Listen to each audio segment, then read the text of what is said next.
जब आप खुद अंडरस्टैंड करेंगे अपने इमोशंस को, अपनी साइकोलॉजिकल स्टेट को, तो फिर आप बाकी चीज़ों को भी बेहतर अंडरस्टैंड करना शुरू करेंगे।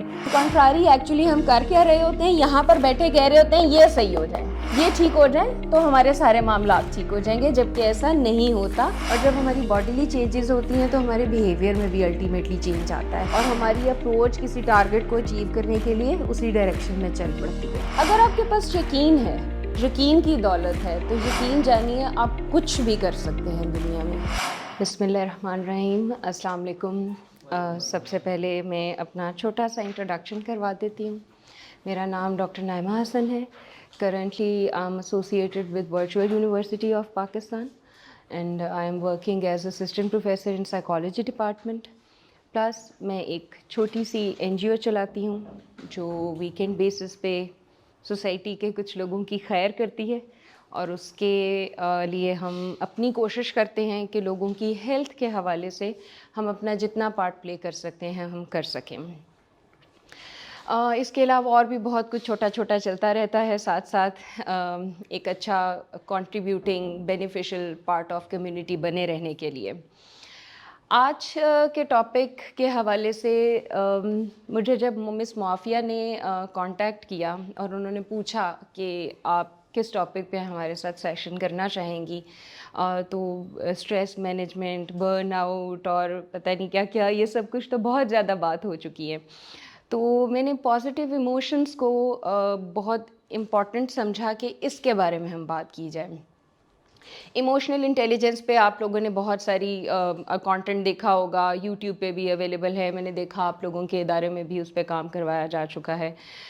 लेकिन मैंने पर्टिकुलरली पॉजिटिव इमोशंस पे ही क्यों सोचा काम करने के लिए, इस पे बात करने के लिए, और ये आपको अपनी इनर स्ट्रेंथ को फाइंड आउट करने के लिए, अपनी कैपेसिटी, अपने पोटेंशियल, अपने टैलेंट को पहचानने के लिए, एक्सप्लोर करने के लिए पॉजिटिव इमोशंस का क्या रोल होता है, आया होता भी है या नहीं, या बस ऐसी बातें हैं।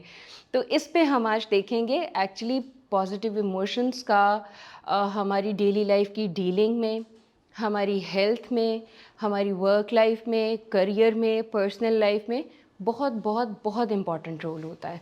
तो हम इस सेशन को 2 हिस्सों में डिवाइड करेंगे, जिसमें हम थोड़ा बहुत पहले जानेंगे पॉजिटिव इमोशंस के बारे में, फिर पॉजिटिव इमोशंस कितने बेनिफिशियल होते हैं, क्यों इम्पॉर्टेंट होते हैं, क्या फ़ायदे होते हैं इनके, उस पर बात करेंगे। और फिर हम आ जाएंगे सेकंड सेशन की तरफ, जिस पे हम बात करेंगे कि सेल्फ अवेयरनेस क्या होती है। आप किसी कैपेसिटी में एक्सप्लोर तभी कर सकते हैं जब आप उसके बारे में बहुत अच्छी अंडरस्टैंडिंग या अवेयरनेस रखते हों। सेल्फ अवेयरनेस के बारे में बात करेंगे और फिर देखेंगे इन 2 चीज़ों को किस तरह से कनेक्ट करके हम क्या क्या कुछ पोटेंशियल फाइंड आउट कर सकते हैं। तो लेट्स स्टार्ट। सबसे पहले मैं एक चीज़ चाहूँगी कि आप लोगों में से कोई मुझे अपनी अंडरस्टैंडिंग बताए कि इमोशन क्या होता है। इस डेफिनेशन को नहीं देखना और मुझे बताइए कि आप लोग क्या समझते हैं कि इमोशन क्या होता है। मेरे नज़दीक इमोशन बहुत सी चीज़ें हैं। मतलब आप बाद दफ़ा सेंसिटिविटी में चले जाते हैं। आप कोई चीज़, छोटी सी चीज़ आपको इमोशन में आपकी तब्दील हो जाती है। कोई छोटा सा ऐसा चीज़, वाक़या या फिर आपकी ज़िंदगी के रोज़मर्रा चीज़ में तो ऐसी छोटी सी कंट्रीब्यूशन किसी चीज़ की, वो भी इमोशंस की फीलिंग्स में आपको ले जाती है। यानी आप कह रही हैं कि इमोशंस जो हैं बेसिकली फीलिंग्स हैं हमारी। आप लोगों में से कोई?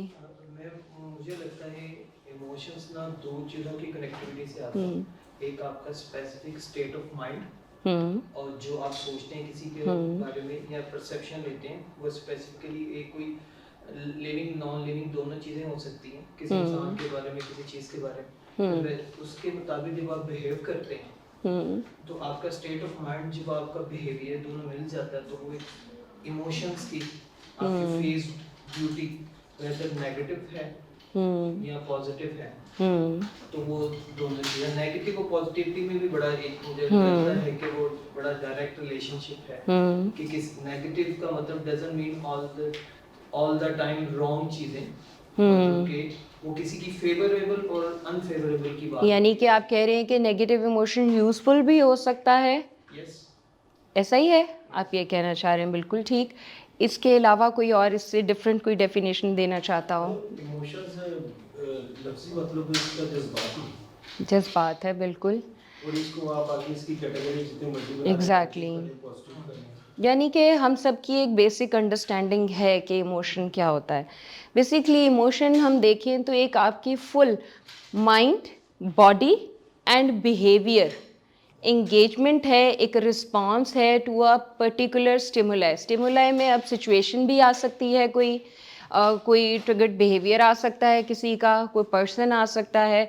अगर आप एक शख्स को देखते हैं और आप बहुत ज़्यादा एंग्री हो जाते हैं, तो इट मीन्स कि वो पर्सन को देखते ही जो आप रिस्पॉन्स दे रहे हैं वो एक इमोशन ला रहा है आपके अंदर, राइट? और उस इमोशन से एसोसिएटेड कुछ फीलिंग्स हैं। आप वो फीलिंग्स को एक्सपीरियंस करते हैं और फिर उस फीलिंग को एक इमोशन का नाम देते हैं, उस एग्रेसिवनेस को एक इमोशन का नाम देते हैं, डैट इज़ एंगर। ठीक है? तो इमोशन में आपकी माइंड, बॉडी, फिर बिहेवियरल रिस्पॉन्स आ जाता है to a particular, to a specific, to a certain situation और अ पर्सन। ठीक हो गया? अब जैसा कि सर ने कहा कि इमोशंस को हम दो तरह की टाइप्स में, मेजरली हम दो तरह की टाइप्स में कैटेगराइज करते हैं, डैट इज़ पॉजिटिव इमोशंस और नेगेटिव इमोशंस। पॉजिटिव इमोशंस ऐसे इमोशंस होते हैं, ऐसे सब्जेक्टिव एक्सपीरियंसेस होते हैं जो ओवरऑल आपके अंदर एक sense of benefit, sense of accomplishment, sense of Joy, sense of well being लेकर आती है। ठीक है? जितने लफ्ज़ मैंने बोले हैं, जब मैं ये बात कर रही थी तो आप लोगों के जहन में क्या चीज़ें आ रही थी इससे एसोसिएटेड? क्या बढ़ता जा रहा था? बनता जा रहा था। वो इमेज क्या बनता जा रहा था? जो आप नेम ले रहे हो वो माइंड में आ रहा है कि ये चीज़ सुनी हुई है और ये चीज़ उसका साथ में नहीं आता जा रहा है कि ये चीज़ है। जब आप एक इमोशन के, पॉजिटिव इमोशन के बारे में सोचते हैं, हैप्पी, हैप्पी एक पॉजिटिव इमोशन है, तो आपके जहन में सबसे पहला मेंटल इमेज क्या आता है? कोई अच्छी चीज़, पिक्चर क्या आती है? स्माइली येलो वाला इमोजी आता है सबसे पहले तो जितना हम मोबाइल यूज़ करते हैं। और नेगेटिव इमोशंस की हम बात करें तो एंगर, फियर, रिजेंटमेंट, ये आते हैं। तो आपके जहन में किस तरह का मेंटल इमेज आता है? गुस्से वाला। गुस्से वाला। यहाँ कुछ फील होता है हमें? ऐसा ही है? दिल में घबराहट भी होती है। कुछ लोगों के साथ, कुछ जगहों के साथ हमने पर्टिकुलर इमोशंस और फीलिंग्स को एसोसिएट कर दिया होता है। ठीक है? और जिस तरह की वो फीलिंग्स या इमोशंस होते हैं उसी तरह से हमारी बॉडी रिएक्ट करती है। यानी कि जो मैंने बात की, माइंड बॉडी कनेक्शन है और उसके बाद हम कोई बिहेवियर एग्जिबिट करते हैं। यानी ये जितने इमोशंस हैं, ईदर पॉजिटिव और नेगेटिव, वो सबसे पहले कहाँ लाया करते हैं? यहाँ पे सारा मैकेनिज़्म होता है, तो बॉडी भी रिस्पॉन्स करती है उसके अकॉर्डिंग। और जैसे ही हमारी बॉडी मैसेज रिसीव करती है माइंड से, ब्रेन से, उसी तरह से हमारा बिहेवियर एग्जीक्यूट होता है, हमारी बॉडी लैंग्वेज चेंज हो जाती है। आपको आज पता चले कि आपने कोई चीज़ अचीव कर ली है, आपको कोई गुड न्यूज़ मिले, अभी पता चले सारे इंस्टीट्यूशंस बंद हो गए हैं, लॉकडाउन लग गया, बहुत सारे लोगों को बहुत खुशी होगी, देखिए अभी चेहरों पे मुस्कुराहट आ गई है। तो ये आपकी बॉडी लैंग्वेज को भी चेंज कर देता है। समटाइम्स हम अपनी बॉडी, उस बॉडी लैंग्वेज से अवेयर होते हैं और समटाइम्स हम नहीं होते। इसीलिए कहा जाता है कि कुछ लोग अपने फेशियल एक्सप्रेशंस को मेंटेन करने, उनको रेगुलराइज करने में बहुत सक्सेसफुल होते हैं और कुछ लोग अपने एक्सप्रेशंस को नहीं छुपा पाते, वो हेल्पलेस होते हैं इस बारे में। उनकी ट्रू फीलिंग्स बाहर आ जाती हैं, उनके चेहरे से रिफ्लेक्ट होती हैं। तो हमने अभी आइडिया लिया कि प्लेजेंट इमोशंस वो होते हैं जो बेनिफिशियल होते हैं, जो हेल्पफुल होते हैं किसी भी इंडिविजुअल के, जैसे कि जॉय, क्यूरियोसिटी। क्यूरियोसिटी पॉजिटिव भी हो सकती है और उसका कॉन्सिक्वेंस या एसोसिएटेड फीलिंग नेगेटिव भी हो सकती है। ठीक है? अनप्लेजेंट इमोशनल एक्सपीरियंसेस वो एक्सपीरियंसेस होते हैं जो आपके लिए बहुत ज़्यादा यूज़फुल या बेनिफिशियल नहीं साबित हो रहे होते। ठीक है? उनको हम नेगेटिव इमोशंस कहते हैं। अदरवाइज़ हम स्ट्रेस या एंगर की बात करें तो इसी स्ट्रेस या एंगर को मैं देखूं तो बहुत सारे लोग अपने लिए ट्रिगरिंग फोर्स कंसिडर करते हैं। जब तक आपके पास डेडलाइन का प्रेशर नहीं आएगा आप काम नहीं करेंगे। और कुछ लोग ऐसे हैं जो डेडलाइन के प्रेशर्स के साथ बहुत अच्छा एग्जीक्यूट करते हैं। तो anger, stress, fear of unknown sometimes आपके लिए बेनिफिशियल भी हो जाता है। अब हमने ये इतनी सी चीज़ जानी कि प्लेजेंट इमोशंस कौन से होते हैं, हैप्पी इमोशंस, पॉजिटिव, जॉयफुल। अब चंद ही एक लोग हैं, मैं चाहूँगी कि हम एक एक मिनट में इंट्रोड्यूस करें एक दूसरे को। मैंने तो अपना इंट्रोडक्शन करवाया, अब आप लोग मुझे अपना इंट्रोडक्शन करवाइए वन बाय वन, जिसमें आपने ऐसा करना है कि अपने बारे में 2 ट्रुथ्स बताने हैं और एक पॉजिटिव इमोशन बताना है। लाइक मैं अपने बारे में बात करूं तो मुझे अक्सर लोग पूछते हैं आप कैसी हैं, तो उनका चूँकि सवाल है कि आप कैसी हैं, तो मैं कह देती हूँ मोटी और प्यारी। तो 2 पॉजिटिव चीज़ें भी हैं और ट्रुथ भी है और पॉजिटिव इमोशन भी एसोसिएटेड है। तो स्टार्ट करते हैं।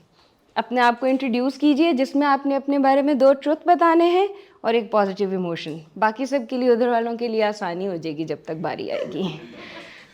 आप उधर से स्टार्ट करें, मेरे लिए आसानी हो। चलें भई, ये बहुत मुस्कुरा रहे हैं तब से। मेरे ख्याल से मेरा जो है ना, मतलब कोई हाल मेरा पूछता है ना, फॉर एग्जांपल आप मेरे से, आपने सिर्फ इंट्रोड्यूस करवाना है अपने आप को।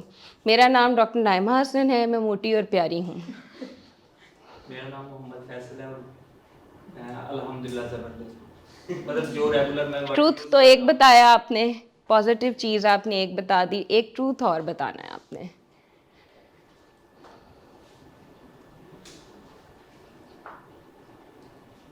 चलें सोचें इस बारे में। सर आप?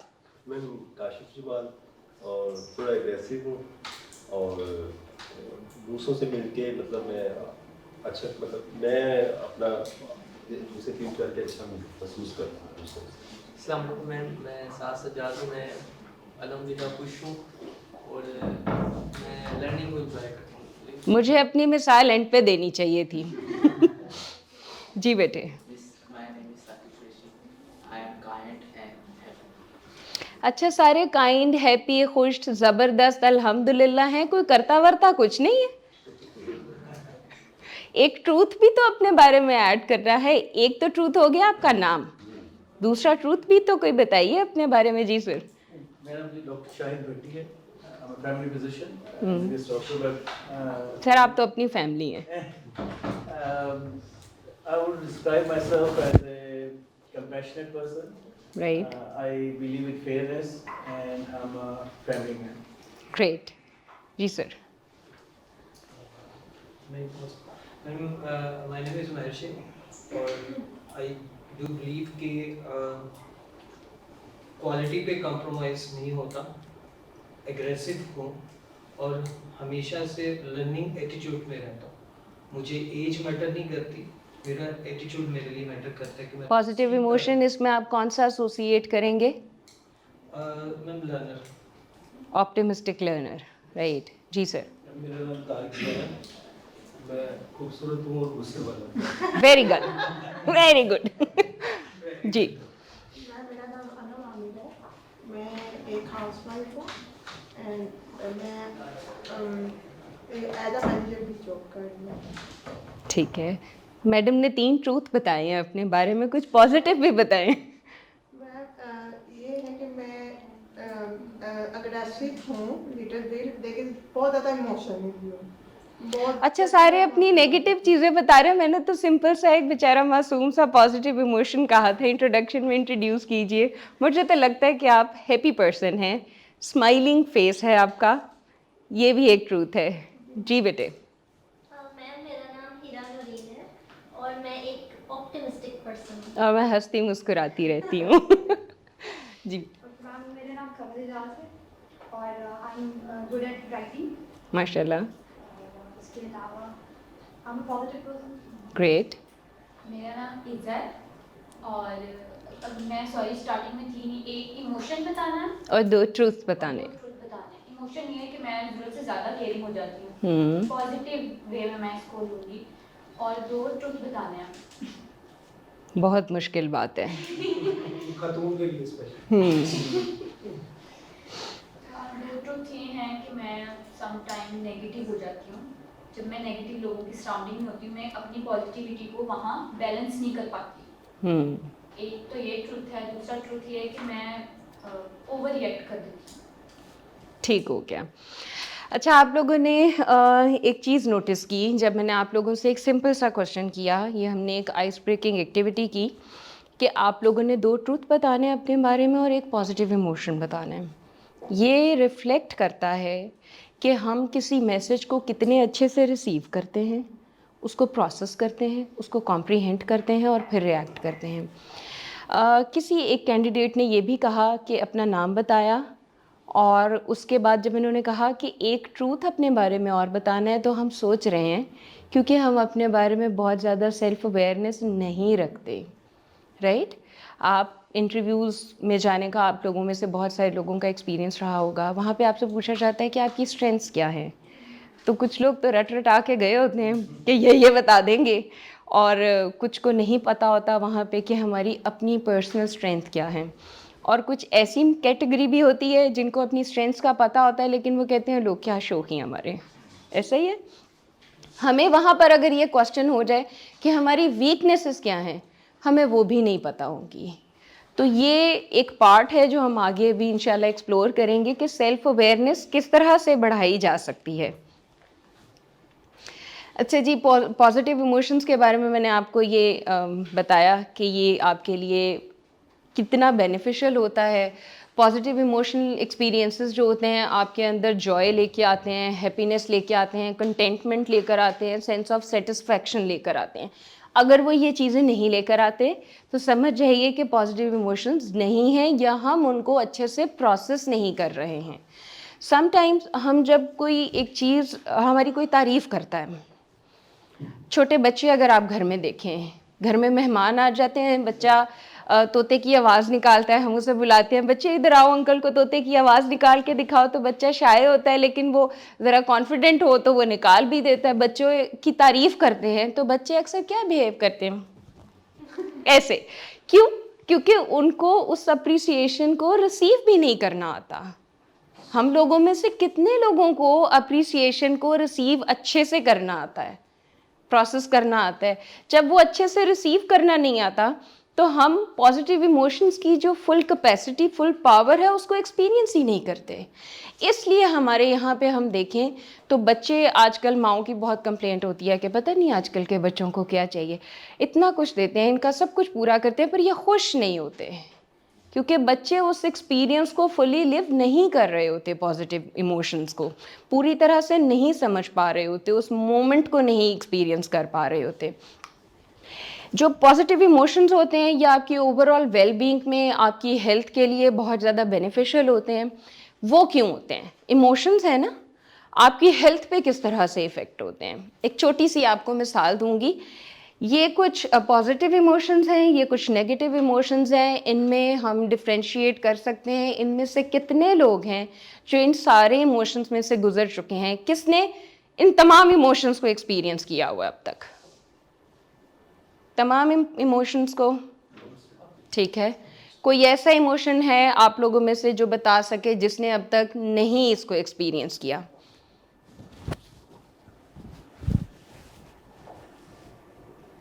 इस बच्चे ने तो सिर्फ हैप्पीनेस एक्सपीरियंस किया।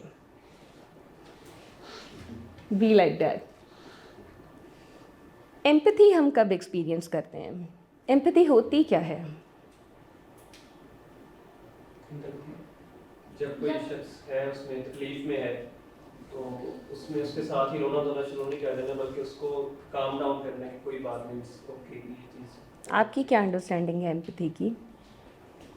वही जिससे उन्होंने कहा, किसी को मॉरली सपोर्ट करना, किसी दूसरे शख्स की तकलीफ़ को अपनी तकलीफ़ समझना, अपने आप को उसके फ्रेम ऑफ रेफरेंस में रखते हुए उसकी सिचुएशंस को, उसकी कंडीशंस को समझना, मिरर करना। फिर आप कह सकते हैं कि हम सिंपैथी और एम्पैथी में थोड़ा सा डिफरेंस होता है, राइट? सिंपैथी में आप किसी दूसरे के लिए हमदर्दी रख रहे होते हैं, तर्स की फीलिंग्स रख रहे होते हैं। एम्पैथी में आप उसकी तकलीफ़ को एक्सपीरियंस कर रहे होते हैं साइकोलॉजिकली कि ये किस तकलीफ़ से गुज़र रहा है, मैं पूरी तरह से अंडरस्टैंडिंग रखता हूँ और समटाइम्स आप उसको हील करने के लिए, उसको ठीक करने के लिए, उसको हेल्प करने के लिए जो बन पड़ सकता है आप करते हैं। एम्पैथी जो है, और इसके अलावा एक और ऐसा इमोशन है, पॉजिटिव इमोशन, जो यहाँ पे मेंशन नहीं है, वो मैं बिलीव करती हूँ कि अगर वो आपकी पर्सनैलिटी में मौजूद है तो आप एक बहुत अच्छे ह्यूमन बीइंग हैं, ऐसा ह्यूमन बीइंग जिसको अल्लाह ताला ने अशरफ मखलूक बना के ज़मीन पे उतारा है। वो हमारी पर्सनैलिटी का एक बहुत, आप कह लें कि इम्पॉर्टेंट पार्ट है। वो पॉजिटिव इमोशन कौन आइडेंटिफाई कर सकता है, वो यहाँ पर नहीं लिखा हुआ। इसके अलावा और कौन कौन से पॉजिटिव इमोशंस हो सकते हैं वो आप मुझे बताइए। ग्रेट।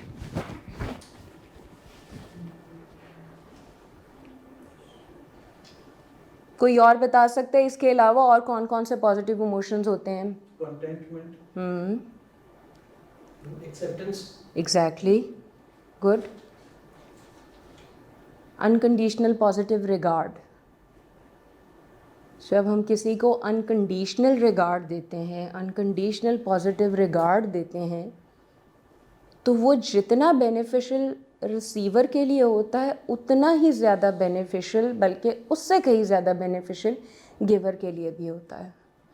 अनकंडीशनल पॉजिटिव रिगार्ड की बात करें तो ये हमारे पास सरकार सल्लल्लाहु अलैहि वसल्लम की सूरत में मौजूद है। एक वाक़या आप सब ने पढ़ा होगा कि एक बुढ़िया उन पर कूड़ा करकट फेंका करती थी और 2-3 दिन उसने नहीं फेंका तो सरकार उसके घर तशरीफ़ ले गए कि खैरियत, तुम ठीक तो हो कि तुमने ये एक्टिविटी नहीं की। तो ये क्या चीज़ है? ये अनकंडीशनल रिगार्ड है, किसी का ख़याल करना है, एम्पैथी है। ये अशरफुल मखलूक़ात होने के सरकार की ज़ात तो एपिटोम थी। तो ये पॉजिटिव इमोशंस जो है ना, ये हमें अस्वा हुस्ना में भी बहुत मिलते हैं। हमारे ट्रू लीडर, गाइड, ये उनकी ज़िंदगी में भी हमें सारा कुछ मिलता है। ऐसा नहीं है कि ये सिर्फ साइकोलॉजी ने आके इमोशंस यहाँ पे स्टडी किए, रिसर्च किए और फाइंड आउट किए और पढ़ाना शुरू कर दिया लोगों को, ऐसा नहीं है। ये हमारी डेली लाइफ में हमें मिलते हैं। और सबसे पहले जो हमें ज़ाब्ता हयात दिया गया है अस्वा हसना की सूरत में, कुरान पाक की सूरत में, ये मिसालें आपको वहाँ पर भी मिलेंगी। ठीक है, ये कोई कहानियाँ नहीं हैं, ये एविडेंस बेस्ड हमारी रियल लाइफ एग्जांपल्स हैं जिनके थ्रू मैं आपको एक्सप्लेन करूँगी कि इनको देखिए, इन पॉजिटिव इमोशंस को वो भी कल्टीवेट करते रहे, एक्सपीरियंस करते रहे लोगों के साथ डीलिंग्स में, और वो किस कदर हेल्पफुल रही। अच्छा जी, फेथ आ जाता है। फेथ के बगैर आपकी ज़िंदगी की कोई डायरेक्शन है? नहीं है, बिल्कुल भी नहीं है। जब तक आपका यकीन नहीं है तब तक आपके पास, अगर आपके पास यकीन है, यकीन की दौलत है, तो यकीन जानिए आप कुछ भी कर सकते हैं दुनिया में। जी मैम, किसी चीज़ पे यकीन या बिलीफ सिस्टम हम लोग कैसे एक्सट्रैक्ट कर सकते हैं कि आया कि हम लोग उसका ओरिजिन ही जानते या उसकी इम्पोर्टेंस नहीं जानते? ओरिजिन एंड इम्पोर्टेंस रिलेट करती हैं, ऑलमोस्ट थोड़ा सा ही फ़र्क रहता है। यहाँ आप ओरिजिन को, अगर मैं अपनी बात से ख़त्म करूँ, तो जब तक हम किसी चीज़ की इम्पोर्टेंस ही जानते तो हमारा वो जो बिलीफ सिस्टम है वो निकल के सामने नहीं आता। तो वो किस तरह से इम्पोर्टेंस जानना ज़रूरी है या फिर? ठीक है, इस पे हम मैं आपको एक छोटी सी एक्टिविटी सजेस्ट करूँगी। सेशन के एंडिंग टाइम में हमारे पास 1-2 एक्टिविटीज़ हैं, उसमें हम इसको फिर मैं आपको बताऊंगी कि हम किस तरह से ये फाइंड आउट करते हैं। अच्छा जी, ये कुछ और पॉजिटिव इमोशंस हैं: pride, admiration, compassion, gratitude, love, hope, Joy, serenity, amusement, and list goes on. बहुत सारे पॉजिटिव इमोशंस हैं जो पॉजिटिव एक्सपीरियंसेस हैं हमारी लाइफ में। इंस्पिरेशन है, इंटरेस्ट है, होप है। पॉजिटिव इमोशंस हमारे लिए अच्छे किस तरह से हैं, इस पे रिसर्च भी है, साइंटिफिक रिसर्चेस भी आपको मिलेंगी काफ़ी ज़्यादा। इस पे आपको मेडिकल साइंस में भी बहुत सारे एविडेंसेस मिलेंगे। सर बेहतर रिलेट कर सकते हैं। बहुत सारे ऐसे टर्मिनली इल पेशेंट्स होते हैं जिनको आप आम ज़ुबान में कहते हैं कि डॉक्टर ने जवाब दे दिया हुआ है, लेकिन लाइफ एक्सपेक्टेंसी उनकी 2 वीक्स होती है, 3 वीक्स डॉक्टर्स डिक्लेयर कर चुके होते हैं, लेकिन they still live up to 6 months और अ ईयर और 2 year। वो क्यों? अक्सर आपने एक ये फ्रेज़ सुनी होगी कि जी ये अपनी विल पावर की बेस पे ये जी गए हैं। वो विल पावर क्या है? वो उनके पॉजिटिव इमोशंस हैं, ऑप्टिमिस्टिक हैं वो, ठीक है। और ऑप्टिमिज्म क्या है? पॉजिटिव इमोशन है। ठीक है, जीने की उमंग है, ज़िंदगी की कदर है, उनको नेमत की कदर करना चाहते हैं, तो ये पॉजिटिव इमोशंस हैं जिनकी बेसिस पे वो अपनी लाइफ एक्सपेक्टेंसी को बढ़ा लेते हैं। जो पॉजिटिव इमोशंस होते हैं जब हम उनको एक्सपीरियंस करना शुरू करते हैं तो एक थेरी है ब्रॉडन एंड बिल्ड थेरी, जिसके बारे में हम अब आगे पढ़ेंगे। वो क्या करती है कि वो हमारी अटेंशन को, हमारी थिंकिंग को, हमारे विजन को, हमारे कैमरा के एंगल को वाइड करती है, बढ़ाती है। आप किसी चीज़, किसी शख्स, किसी पॉइंट ऑफ व्यू के बारे में अगर बहुत नैरो माइंडेड होकर सोच रहे हैं, जब आप पॉजिटिव इमोशंस को कल्टीवेट करते हैं अपनी थिंकिंग में, पर्सनैलिटी में, डेली लाइफ में, तो फिर आपका जो देखने का एंगल है, स्क्रीन है, वो वाइड हो जाती है। ठीक है, तो ये पॉजिटिव इमोशंस का कमाल है कि आप किसी के बारे में खुले दिल से, खुले जहन से सोचना शुरू कर देते हैं। नेगेटिव इमोशंस को रिड्यूस करता है, फ्यूल करता है किसको? साइकोलॉजिकल रेजिलियंस को। एक होती है अनापरस्ती, ईगो में आप रेजिलियंट हैं। एक है कि आपने अपनी पर्सनैलिटी को इस तरह से बना लिया है कि पॉजिटिव है आपकी पर्सनैलिटी, आपकी अप्रोच पॉजिटिव है, ऑप्टिमिस्टिक है, आप किसी को किसी और एनक से नहीं देखते, नॉन जजमेंटल एनक से किसी को देखते हैं, तो वो आपकी पर्सनैलिटी में रेजिलियंस लेकर आती है। क्यों आती है? उस रेजिलियंस को हम कैसे कहते हैं कि रेजिलियंट है वो पर्सन? क्योंकि आपकी डीलिंग विद सर्टेन इश्यूज और पीपल वो चेंज हो जाती है, आप अब्जॉर्ब ज़्यादा करने लगते हैं खुले दिल और दिमाग से। जब आप खुले दिल और दिमाग से किसी के साथ डीलिंग करते हैं तो आप फ्लेक्सिबल हो जाते हैं ना। जब आप फ्लेक्सिबल हो जाते हैं तो नेगेटिव इमोशंस आप बहुत ज़्यादा एक्सपीरियंस नहीं करते, आपको गुस्सा बहुत जल्दी नहीं आता, आप एग्रेसिव नहीं होते हैं, किसी के बारे में नेगेटिव पॉइंट ऑफ व्यू नहीं रखते हैं, यानी नेगेटिव इमोशंस नहीं आते हैं ना आप में, तो आपके अंदर पॉजिटिविटी आती है, तो आपके अंदर रिजिलियंस भी ज़्यादा आती है। ठीक है, पर्सनल रिसोर्सेज आपके बढ़ते हैं। पर्सनल रिसोर्सेज किस तरह से बढ़ते हैं, इसके लिए भी हम अभी एक छोटी सी एक्टिविटी करते हैं। बहुत सारे लोग मुझे पूछते हैं कि लो मैं तो कुछ कर ही नहीं सकता, ना मेरे हाथ में है कुछ, मैं तो ना आगे पढ़ सकता हूँ क्योंकि मुझे घर से इजाज़त नहीं है, मेरे पास रिसोर्सेज नहीं है, तो मैं ज़िंदगी में आगे कैसे बढ़ूँ, हम कैसे कुछ कर सकें। और उनको कोई अगर एग्ज़ाम्पल दे रहा हो तो वो कहेंगे नहीं देखो उसके पास ना ये फैसिलिटी थी, उसके साथ उसके घर वालों की सपोर्ट थी, उसके साथ ये मामला था, उसको यहाँ से सपोर्ट थी। ऐसा नहीं होता। एक्चुअली वो क्या कर रहे होते हैं, आपको एक मिसाल देती हूँ। सर्कल्स होते हैं हमारी लाइफ के,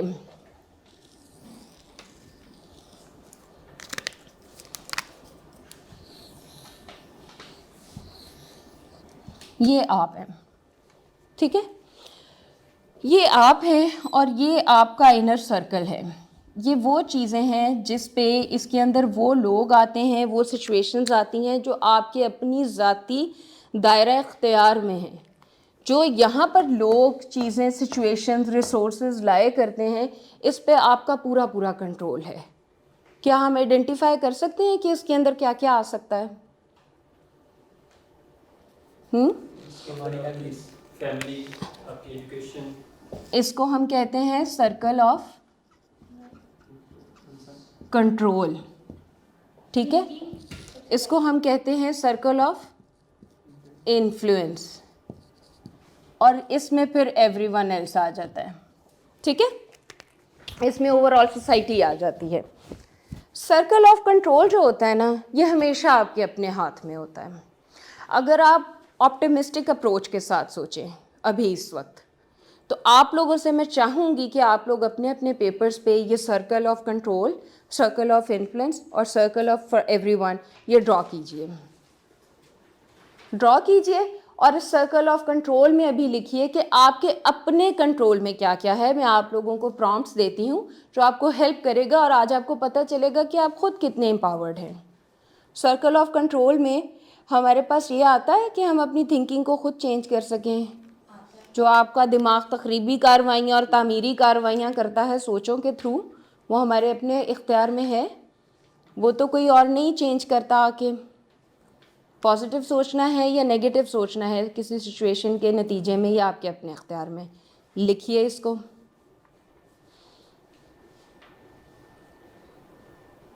एक हाइपोथेटिकल सिचुएशन ले लेते हैं, एक स्टूडेंट है, उसके पास रिसोर्सेज नहीं है, उसके पास घर की सपोर्ट नहीं है, बच्चियों के पास जैसे इजाज़त नहीं होती है कि उन्हें बाहर जाके पढ़ने की इजाज़त नहीं है, को एजुकेशन में पढ़ने की इजाज़त नहीं है, लेकिन वो आगे एक्सेल करना चाहती हैं। तो ऐसी सिचुएशन में उसके दायरे इख्तियार में क्या क्या आता है? और आप लोग अपना भी कोई सिनेरियो सोच सकते हैं। ये आपको एक्सरसाइज करनी चाहिए अभी मेरे साथ, ताकि आपको पता चले कि ये कितनी बेनिफिशियल होती है। ज़िंदगी का कोई इशू है जिस पे आपको लग रहा है कि आप हेल्पलेस हैं और लोगों की वजह से या सर्कमस्टांसेस की वजह से आप उसको डील नहीं कर सक रहे। बेसिकली यहाँ पर बैठ के आप अपनी ज़िंदगी का स्टीयरिंग व्हील खुद लेके बैठे हुए हैं। कुछ हद तक डिसीजन की पावर आपके अपने हाथ में होती है ना। डिसीजन मेकिंग की पावर आपके पास है, इसके अंदर वो आ जाएगा। अगर अभी आपको घर से बाहर निकल के उस हाइपोथेटिकल सिचुएशन की बात करें, घर से बाहर निकल के आपको पढ़ने की इजाज़त नहीं है या को एजुकेशन में पढ़ने की इजाज़त नहीं है, तो 2 अपॉर्चुनिटीज़ निकलती हैं कि आप घर बैठे कुछ पढ़ लें, आप सिर्फ ओनली वुमेन यूनिवर्सिटी या कॉलेज या इंस्टीट्यूशंस में जाके पढ़ लें। आप ऑनलाइन पढ़ सकते हैं। कंट्रोल आपके पास आ गया, अपॉर्चुनिटीज़ आ गई, आप घर बैठे अपनी स्किल डेवलपमेंट कर सकते हैं, आप अपनी कैपेसिटी बिल्डिंग कर सकते हैं। ये तो आप कर सकते हैं। एक स्टूडेंट हैं, एक जानने वाले हैं, पिछले अरसा 6 साल से उनको मैं जानती हूँ, और 6 साल से मैं उनको एक चीज़ कह रही थी। वो आते हैं, मिलते हैं, बैठते हैं, बात करते हैं, चले जाते हैं, और 6 साल से उनकी कंप्लेंट्स एक ही तरह की हैं कि मैं गांव में रहता हूँ, मेरे पास और कुछ भी नहीं है, मेरे पास सपोर्टिंग फैमिली नहीं है, मेरे पास सपोर्टिंग एनवायरनमेंट नहीं है। जितनी अच्छी एजुकेशन आप लोगों को शहरों में मिली है, हमें नहीं है अवेलेबल। और उन 6 सालों में अगर मैं अपनी मिसाल सामने रखूं, मैंने बहुत ज़्यादा डिफ़िकल्ट सर्कमस्टांसेस होने के बावजूद अपनी पीएचडी कंप्लीट की। मेरे चैलेंजेस क्या हैं वो मैं उनको नहीं बता सकती, वो मेरे चैलेंजेस हैं। मुझे उसको या तो ढिंढोरा पीटना है या उसको रिज़ॉल्व करना है, ताकि मैं काम कर सकूं, कुछ अचीव कर सकूं। घर बैठे सिर्फ कंप्लेंट करने से कुछ नहीं होगा। अचीवमेंट हो गई, बहुत मुश्किल हालात थे, पढ़ाई मुकम्मल की, पढ़ाई मुकम्मल करने के साथ एक फ़ैमिली रन की, एनजीओ का काम चलाया, एक जॉब करने की ख्वाहिश थी, प्रैक्टिस करती थी, ये सब कर लिया। उनकी कंप्लेंट आज भी वही है कि मेरे पास बहुत ज़्यादा साजगार हालात नहीं हैं। जब तक आप अपने कंफर्ट जोन से बाहर नहीं आएंगे ना, अपने आप को थोड़ी सी तकलीफ़ नहीं देंगे, कंफर्ट जोन से बाहर नहीं आएंगे, ये कभी भी आपके हालात के लिए साजगार नहीं होगा। ये सर्कल भी आपका तभी साथ देगा जब आप स्टीयरिंग व्हील अपने हाथ में लेंगे और एक्शन बेस्ड अप्रोच अपनाएंगे। और एक्शन बेस्ड अप्रोच अपनाने के लिए क्या ज़रूरी होता है? सबसे पहले नेगेटिव थिंकिंग, नेगेटिव इमोशंस को निकालना होता है और पॉजिटिव ऑप्टिमिस्टिक अप्रोच लेनी होती है। आप लोगों ने अपने अपने सर्कल में देखा क्या क्या कुछ आपके पास लिखा हुआ आ गया, 2, 3, 4 चीज़ें आई, कर सकते हैं हम कुछ। उसके बाद जब आप ये वाले सर्कल पे काम करते हैं ना, तो ये रिपल इफ़ेक्ट क्रिएट करता है। ये क्या करेगा? ये सबसे पहले इसको तो नहीं ना इफ़ेक्ट करेगा, ये आपके बाहर जो इमीडिएट सर्कल है, सर्कल ऑफ इन्फ्लुएंस, इसको इफ़ेक्ट करेगा। क्या होता है उस सिचुएशन की ही बात कर लें, जब पेरेंट्स देखते हैं कि अच्छा हमारी बच्ची ने तो घर बैठे एक स्किल डेवलपमेंट कर ली है, उसको अर्निंग हो रही है, उसने अगर अचीव कर लिया है, कोई पोजीशन ले ली है, और आसपास देखते हैं कि और लोगों की भी बच्चियां पढ़ रही हैं, हालात साजगार होते जा रहे हैं, तो वो इजाज़त भी दे देते हैं समटाइम्स। आप अगर को में नहीं जा रहे तो आप वुमेन यूनिवर्सिटी में चले गए हैं, किसी और वुमेन इंस्टीट्यूशन में चले गए, यानी अपने इमीडिएटली बाहर वाले सर्कल को इन्फ्लुएंस कर लिया, हालात भी बनना शुरू हो जाते हैं। मौलाना रूमी की एक सेइंग है जो मेरी बहुत फेवरेट है, all you seek is seeking you. आपको जो चाह रहे हैं ना, वो भी आपको उतना ही चाह रहा है, लेकिन शर्त एक होती है उसमें।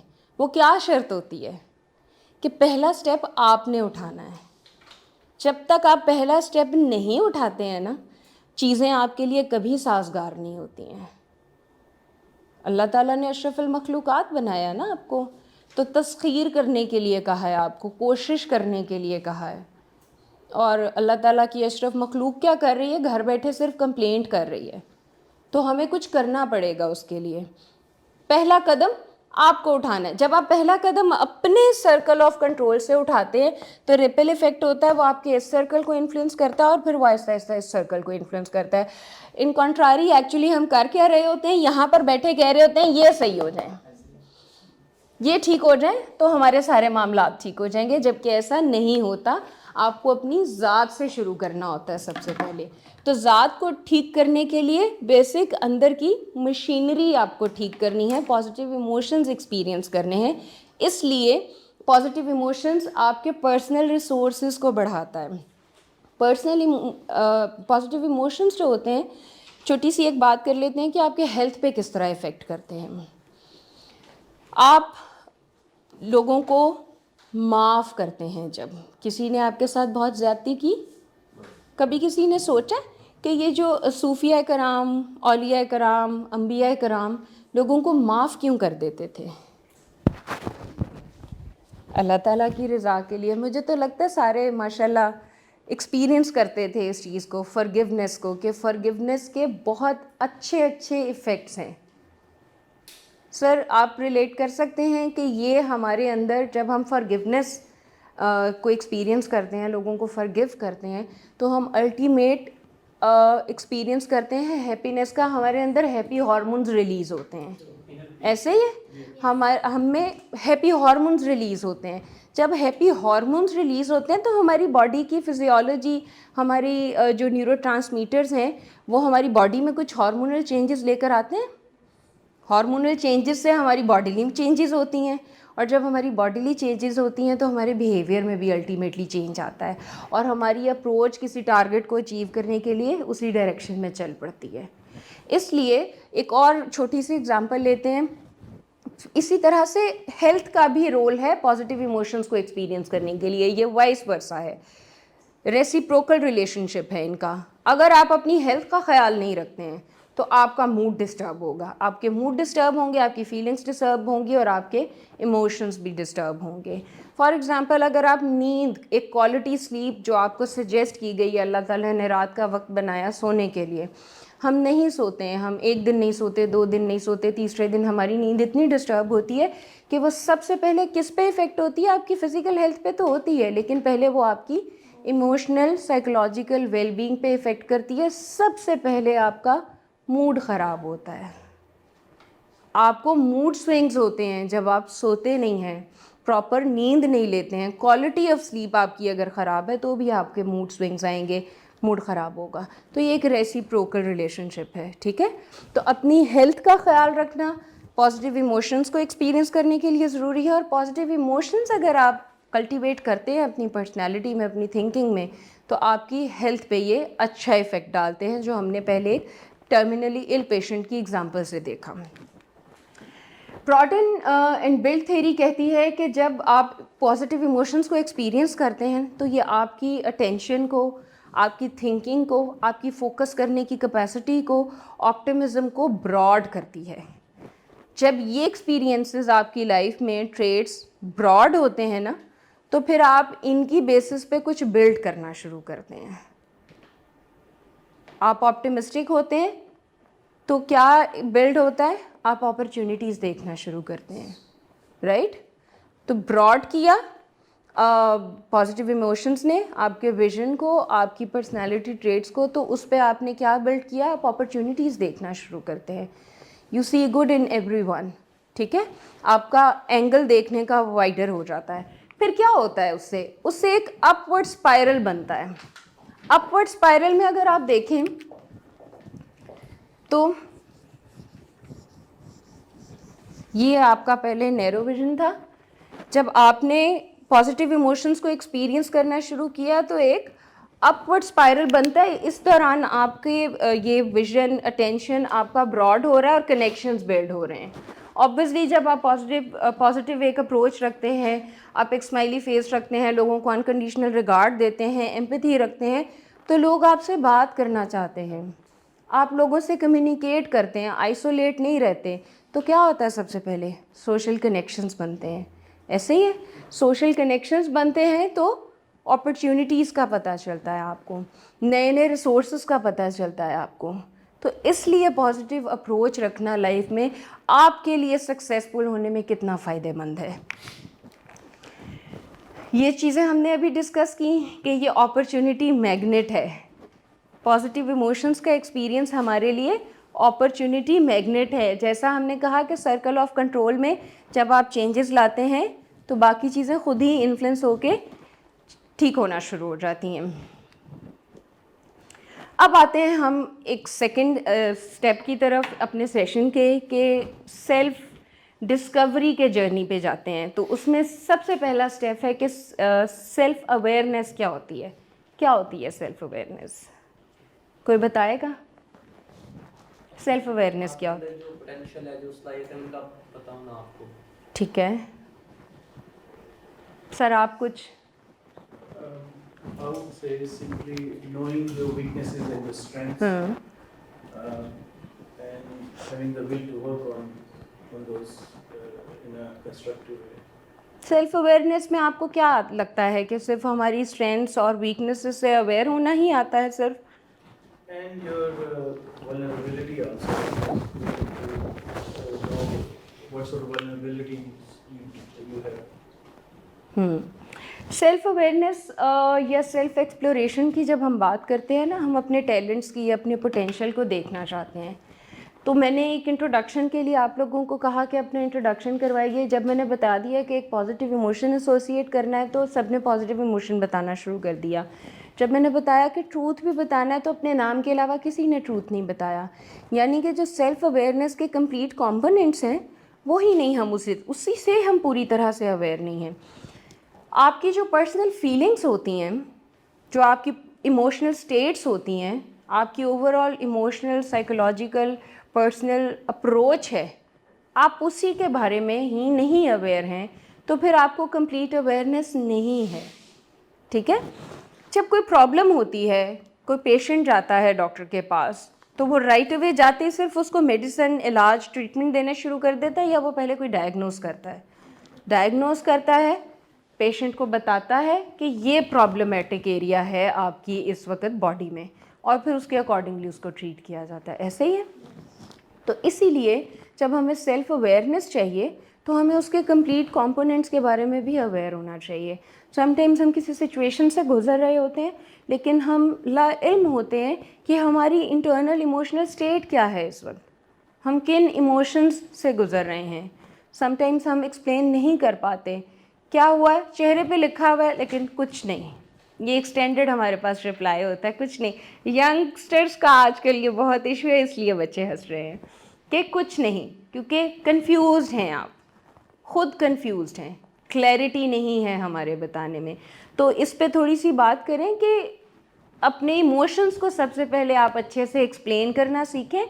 जब आप खुद अंडरस्टैंड करेंगे अपने इमोशंस को, अपनी साइकोलॉजिकल स्टेट को, तो फिर आप बाकी चीज़ों को भी बेहतर अंडरस्टैंड करना शुरू करेंगे। अंदर आपके फॉग है, धुंध है, लेकिन बाहर आप कहते हैं कि हम क्लियर देखना चाहते हैं। ऐसे नहीं होता। एक्सेप्टेंस नहीं है ना कि हमारे पास डेफिसिट किस चीज का, एग्जैक्टली डेफिसिट किस चीज का, हम एक्सेप्टेंस देते ही नहीं है। नैरो अप्रोच है, क्योंकि हम तो खामियों से पाक हैं। जिसने हम नहीं कुछ सीखना जी। जब कोई एक्सेप्ट करेगा ना तो आज के सेशन से बहुत कुछ लेके जाएगा। जी। अगर आज भी उसमें एक्सेप्टेंस की एबिलिटी नहीं पैदा हो पाती है, एग्जैक्टली सेशन भी उसके लिए वेस्ट है। वेस्ट है बिल्कुल। अगर हम लर्निंग और ओपननेस टू न्यू एक्सपीरियंस नहीं रखेंगे, हम कुछ नहीं कभी अचीव करेंगे। आप देखें जितने हाई अचीवर्स हैं वो ज़िंदगी में कभी ना कभी बहुत ज़्यादा फेलियर्स को देखते रहे हैं। उन्होंने फेलियर्स को भी अपने लिए ऐसे फेलियर नहीं लिया, ऐसे लर्निंग एक्सपीरियंस लिया। फेलियर एक्सपीरियंस भी आपके लिए एक लर्निंग एक्सपीरियंस है। बहुत सारे लोग उस पर डिसहार्ट हो जाते हैं कि लोग क्रिटिसिज्म करते हैं, बातें करते हैं, नेगेटिव फीडबैक आया तो आपने नहीं करना क्योंकि लोग क्या कहेंगे। एक तो ये चीज़ हमें लेके बैठी हुई है कि लोग क्या कहेंगे, ऐसे ही है, तो हम वहीं छोड़ देते हैं उसको कि हम नहीं आगे कंटिन्यू करेंगे। जबकि अगर आप पॉजिटिव हैं, ऑप्टिमिस्टिक हैं, यानी पॉजिटिव इमोशन है आपके पास, तो आप ऑप्टिमिस्टिक हैं, तो फिर आप क्या हैं, रिजिलियंट भी ज़्यादा हैं। तो आप नेगेटिव, पॉजिटिव, हर तरह के क्रिटिसिज्म को, फीडबैक को अच्छे से रिसीव कर सकते हैं and you continue to grow, right. तो अपनी पर्सनल फीलिंग्स, को अंडरस्टैंड करना और उनको अच्छे से एवेलुएट करना, ये भी पार्ट है सेल्फ अवेयरनेस का।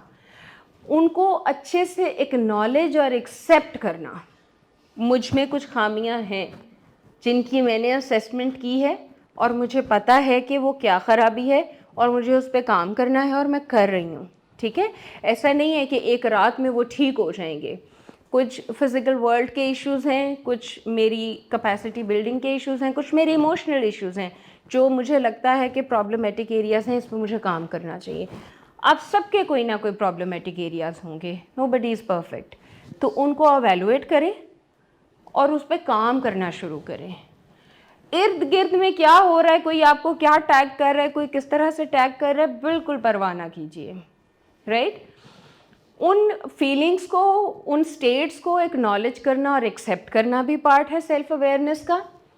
जो आपकी एक्नॉलेजमेंट है ना और एक्सेप्टेंस है towards your internal states, emotional states, वो किसको लीड करती है? प्रेफरेंसेस को, आपके रिसोर्सेज को और आपकी परसेप्शंस को। अगर मैं उर्दू में आम लफ्ज़ों में आपको बताऊं तो ये आपके लिए नए कनेक्शंस क्रिएट करता है।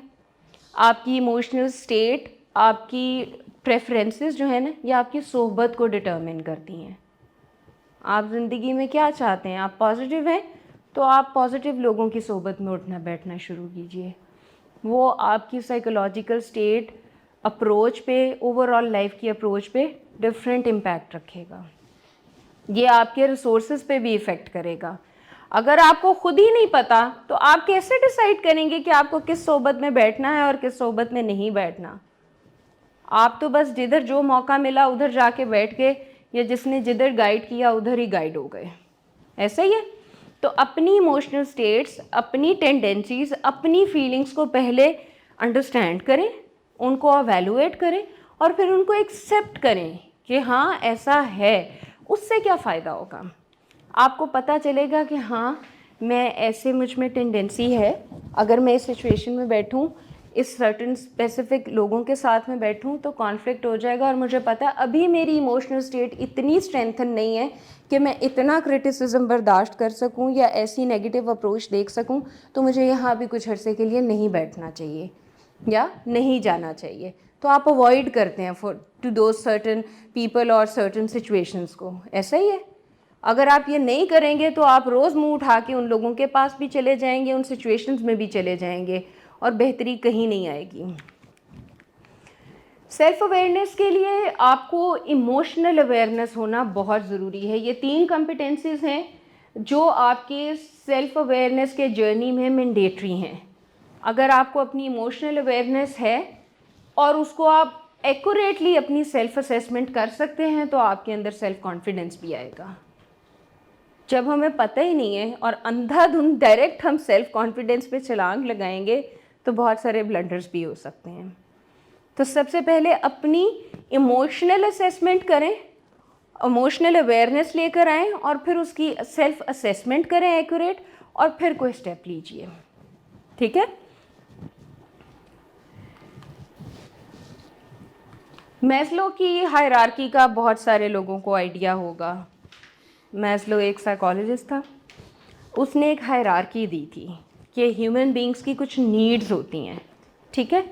सबसे नीचे पिरामिड में हमारी फिजियोलॉजिकल नीड्स आ जाती हैं, जिसमें पानी, भूख, shelter, sleep, clothing, reproduction, family, ये हमारी फिजियोलॉजिकल नीड्स हैं जो हमें ज़िंदा रहने के लिए चाहिए होती हैं। इससे हम सब अवेयर हैं। भूख भी सबको लगती है, नींद भी सबको आती है, हवा पानी भी सबको चाहिए, घर भी सबको चाहिए। उससे ऊपर उसके बाद जब हमारी ये basic needs, physiological needs fulfil होती हैं तो फिर सबसे पहली चीज़ हमें क्या सताती है? सिक्योरिटी, सेफ्टी, कि हम सिक्योर हैं, हमारी चीज़ें कोई ले ना जाए, हमें कोई नुकसान ना पहुंचा दे, क्योंकि ये बेसिक नीड्स भी हर किसी की पूरी नहीं होती हैं। जब हमारी ये पूरी होती हैं तो फिर हमें इसका ख्याल आता है कि सेफ्टी नीड्स हैं। हमें सेफ्टी नीड्स कौन कौन सी आती हैं, कौन सी चीज़ें हमें सेफ़ बनाती हैं? घर होना हमारे पास, सिक्योरिटी होना हमारे पास, एम्प्लॉयमेंट होना हमारे पास, रोज़गार का एक सस्टेनेबल ज़रिया होना, ये सब जो है ये हमारी सेफ्टी नीड्स में आता है। हमारी हेल्थ अच्छी है तो हमें बीमारियों से बचाव का डर नहीं है, सेफ्टी हमें चाहिए। लोग इससे भी अवेयर होते हैं जब आपकी ये सेफ्टी नीड्स पूरी हो जाती हैं तो फिर आपके पास आती हैं लव एंड बिलोंगिंगनेस की। क्या होता है, बच्चे को पाला पोसा, तरबियत की, खाना पीना दिया, बड़ा हुआ, उसको पढ़ाया लिखाया, उसको जॉब मिल गई, तो फिर क्या कहते हैं, चलो अब इसकी शादी कर दो, बच्चे बहुत खुश हैं इनकी शादी कर दो, अब टाइम हो गया। क्या मतलब कि बिलोंगिंगनेस की, फ्रेंडशिप की, फैमिली की, सेंस ऑफ कनेक्शन, इंटीमेसी की ज़रूरत है। इससे भी लोग अवेयर होते हैं। यहाँ पर आकर फिर हम क्यों कॉम्प्रोमाइज़ कर जाते हैं? इसके बाद की जो नीड्स हैं, सेल्फ इस्टीम और सेल्फ एक्चुअलाइजेशन, सेल्फ इस्टीम तक भी कुछ लोग पहुँच जाते हैं। अपनी सेल्फ रिस्पेक्ट को बढ़ाने के लिए अपनी सेल्फ रिस्पेक्ट पे कॉम्प्रोमाइज़ नहीं करते, ठीक है। अपना कॉन्फिडेंस बढ़ाने के लिए ऐसे काम जो हमें करके खुशी होती है वो करना चाहते हैं। सेल्फ इस्टीम में आपका स्टेटस, आपकी रिकग्निशन, आपकी strengths, freedom to choose, to take decisions, ये सब आ जाता है। लेकिन सेल्फ एक्चुअलाइजेशन तक बहुत कम लोग पहुंच पाते हैं, और मेरे ख़याल से सेल्फ एक्चुअलाइजेशन तक वो लोग पहुंच पाते हैं जो अपने आप से फुली अवेयर होते हैं, जिन्हें अपने पोटेंशियल का पता होता है। जो ये वाली अप्रोच रखते हैं ना कि ये मुश्किलात हैं और मैं कुछ नहीं कर सकता, वो कभी भी सेल्फ एक्चुअलाइज लोग नहीं हो सकते हैं, ठीक है। सेल्फ एक्चुअलाइजेशन के लिए आपको सेल्फ अवेयरनेस बहुत ज़रूरी है, ये एक बेसिक स्टेप है। सेल्फ अवेयरनेस में आपकी पर्सनैलिटी ट्रेट्स क्या हैं उसके हवाले से अवेयरनेस आती है, आपकी पर्सनल वैल्यूज़ क्या हैं, आपकी हैबिट्स, आपके इमोशंस और आपकी साइकोलॉजिकल नीड्स, ये सब इसमें आता है।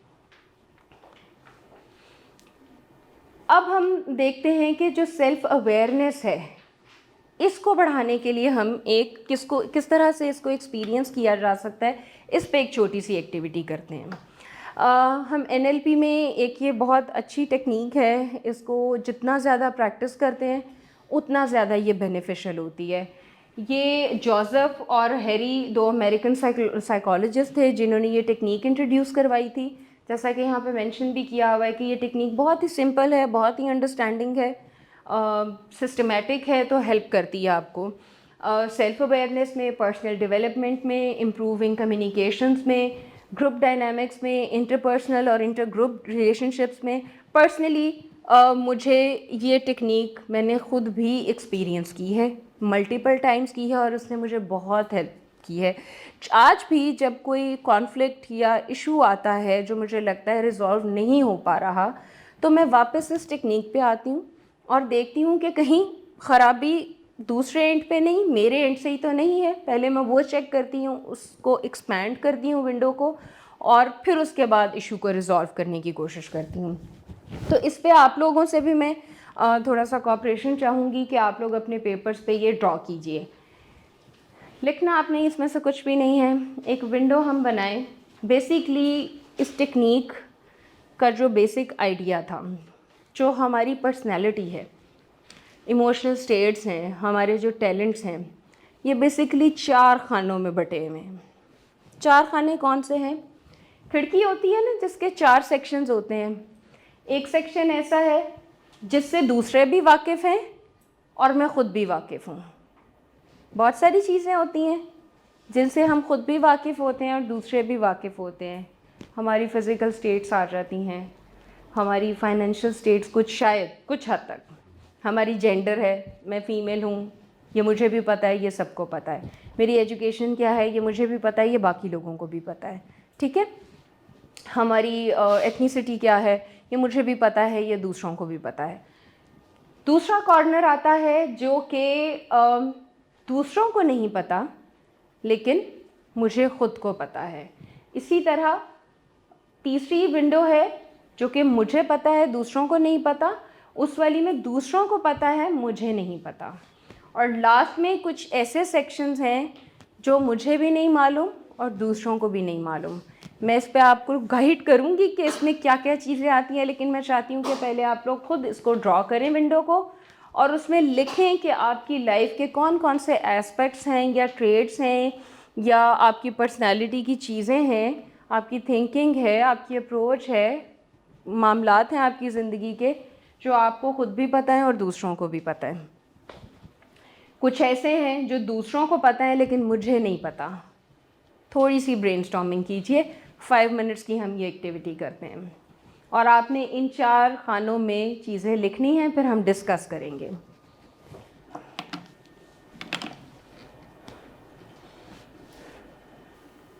आप लोग पेयर्स बना लें, उसमें भी लिख लीजिए और फिर एक दूसरे के साथ ये चारों सेक्शंस अपनी अपनी विंडो के डिस्कस कीजिए। सर आप मेरे साथ डिस्कस कर लीजिए।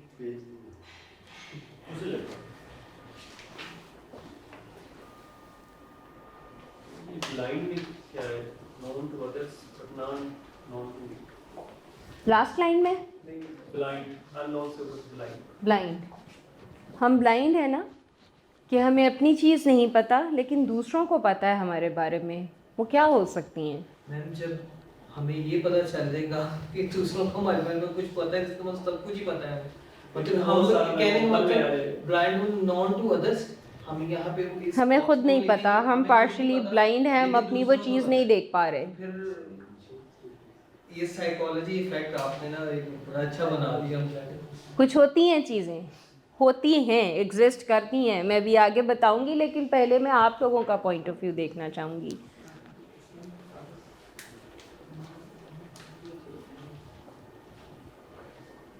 हिंट देती हूँ आप लोगों को, दो कहते नहीं है कि जब आपने किसी लाइक हम तो कज़न्स जब मिलके बैठते हैं तो हम हंसते हैं कुछ चीज़ों पे, होता है ना हर फैमिली में, तो हम कहते हैं कि आजकल हमारी लाइफ में क्या चल रहा है, कि वो आप हमसे ना पूछें, इर्द गिर्द के लोगों से पूछें, वो आपको ज़्यादा बता देते हैं कि इनकी लाइफ में आजकल क्या क्या चल रहा है। इसी तरह कुछ साइकोलॉजिकल चीज़ें होती हैं, आपकी पर्सनैलिटी में चीज़ें होती हैं जो हमें नहीं पता होती लेकिन दूसरे ज़्यादा बेहतर देख सकते हैं। जैसे कुछ हमारी हैबिट्स हैं, इरिटेटिंग हैबिट्स हैं, एग्जैक्टली, हमें नहीं पता होती। एग्जैक्टली।